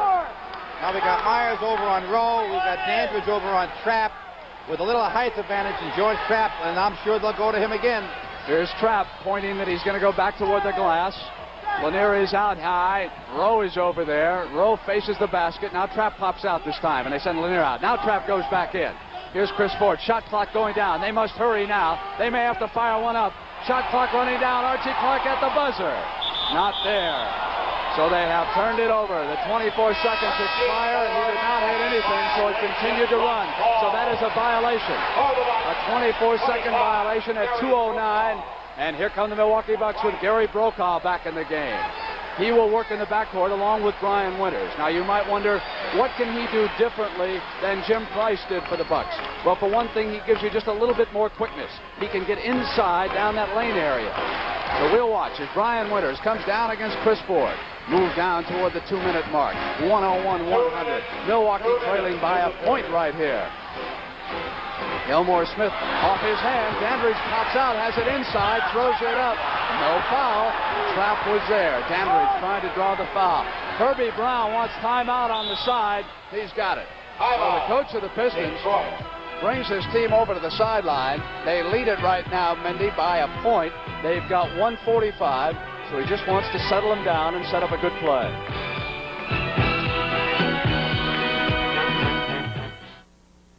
In 1973, we showed a commercial with Remy Julien, Europe's greatest living stunt driver, a man who chooses Fiat for his stunts. This year, Walt Disney Studios made a movie called No Deposit, No Return. For their stunts, a Fiat was chosen as well. Considering some of the stunts people are pulling on the road these days, maybe you should consider a Fiat. Now on sale at Radio Shack, an incredible bargain for cost-conscious music lovers. Save $100 on this realistic Model 77 stereo receiver. Only $149.95. Packed with extras like tape monitor, FM muting, and main remote speaker switching. What do you think, buddy? I think it sounds great, Paul. The sale-priced realistic stereo receiver. Only at Radio Shack. A Tandy company. We are back in the Milwaukee arena for the final 145. Timeout situation shows Herbie Brown, who certainly wears the best Levi's among the coaches of the NBA, holding one more timeout than Costello. 101-100. Chris Ford lost it, hit by David Myers. He saves it. What a performance by Myers. I don't believe it. Rowe came back. Myers was right in front of me. He slapped the ball with his right hand. Mindy Rudolph, I don't know how that ball didn't go out of bounds. I'll tell you, Herbie Brown is screaming at Darryl Garrison, but we had the play right in front of us.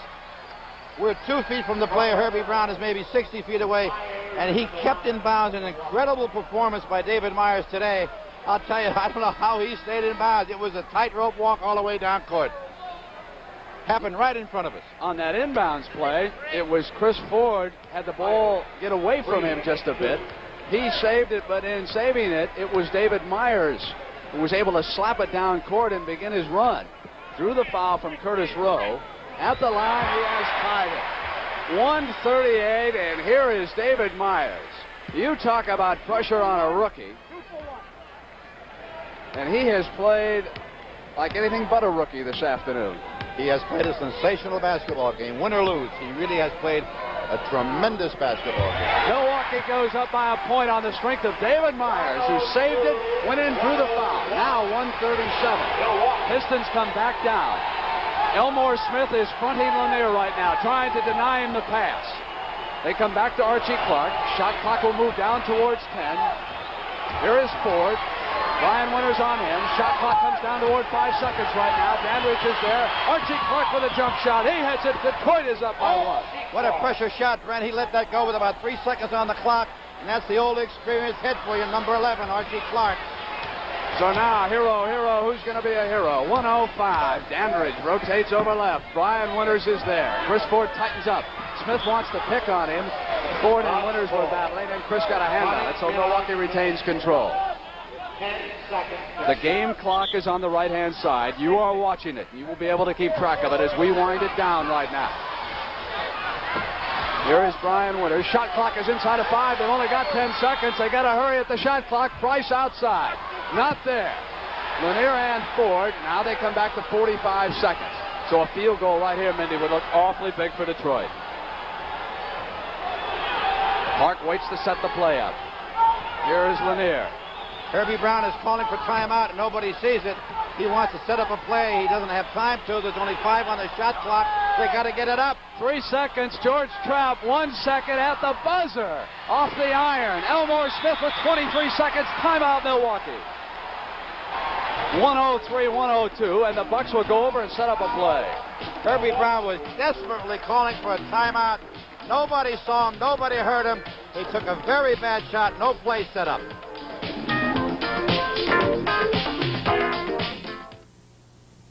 If there's one thing people hate about small cars, it's that they're small. Where are you supposed to put your legs in that little thing? Where do you put your head? Where are you supposed to put your luggage? Can you imagine your mother in the back seat?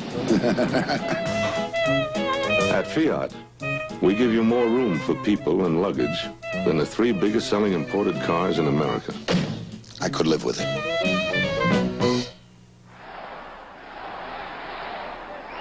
We are back in the Milwaukee arena. Our situation, 21 seconds and a 1-point Detroit Piston lead over the Milwaukee Bucks. For one of these teams, the last 21 seconds of the season, unless we go overtime. Milwaukee will play its final 21 seconds without a timeout remaining. Larry Costello, picture on the upper right-hand side, is setting the play. I know what I'd do here if I was Herbie Brown. I'd play real tight defense for about 5 or 6 seconds, no more.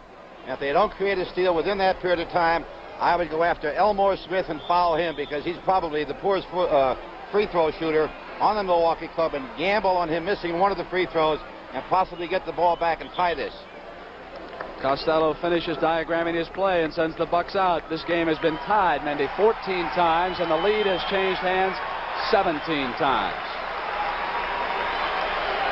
So it'll be interesting to see what Milwaukee does in 21 seconds. There's no Abdul-Jabbar. There's no Oscar Robertson. Just a bunch of young, promising kids going out after a victory right now, trailing by a point. Myers will throw it in. He's got size. Taken away by Chris Ford on the steal from Brian Winters. That could be it. Chris Ford came down on the steal on inbounds. Pass it, Bobby Davidge over the back. He stepped over it. It was the backcourt. Yes. No doubt about it. Yes, it was. He came down with one leg in the backcourt on the pass. 105-102. That should be it. Detroit should be advancing on to take on Golden State. They shouldn't lose this now. They'd have to give this thing away. 16 seconds. Lanier pops out. He says, give it to the big guy. He's got it right now. They're all over him. He's fouled. Elmore Smith was there, committed the foul. Elmore walks back toward Bob Lanier. That'll be a pretty good heavyweight go. Let's take a look at that sequence again, Mendy. It was hard to believe. 2 bad plays right there in a row. David Myers, being the star of this game so far, just playing tremendously, made a bad inbounds pass.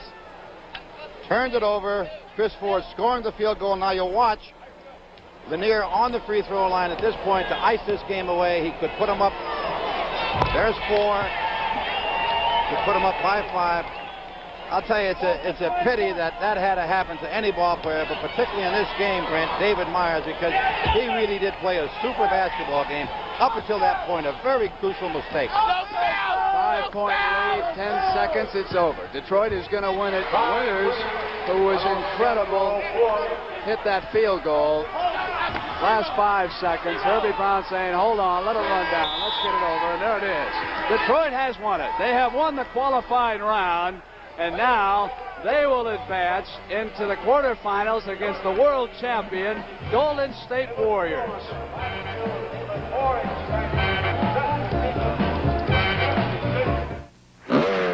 Well, hey now, Bobby, the last one here gets the beer, and I think that's you. And it better be good. When it's your turn to get the beer, don't fool around. Let's put the fights away. Here comes the beer. Get the beer named after Milwaukee, the city that means beer.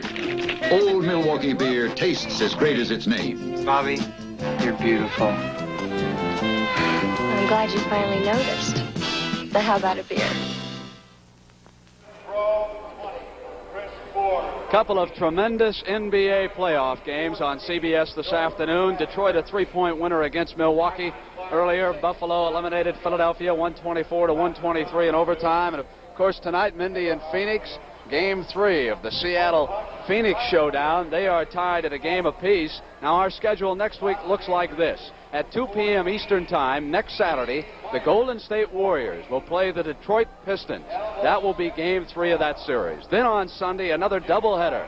1:30 p.m. Eastern Time, Boston at Buffalo, and after that it will be Phoenix at Seattle. So another weekend of tremendous NBA action coming up here on CBS, and we certainly hope that you enjoyed it on this Easter Sunday afternoon. I know, Mindy, I had a tremendous time, but I always do at a basketball game. Well, you're fun to work with, Brent, and these games, of course, help. That first game that we saw at Philadelphia Buffalo, as well as this game, was just tremendous basketball, and I look forward to the same thing next week as well as next weekend. And this is Brent Musburger speaking for Mindy Rudolph, saying goodbye from the Milwaukee Arena in Milwaukee, Wisconsin, where the Detroit Pistons have advanced in the playoffs, 107-104. The NBA on CBS is a presentation of CBS Sports. Sherman Hemsley and Andy Griffith join Sonny and Cher tonight on CBS. 131. Bigger, more luxurious, more powerful than any Fiat we've ever brought to America. It's designed with a twin overhead cam engine, the same type found in some of the finest sports cars in the world. It's one of 6 sedans in the world with a 5-speed transmission as standard equipment. And it has more standard equipment than many cars costing $2,000 more. If you've never considered a Fiat before, maybe it's time.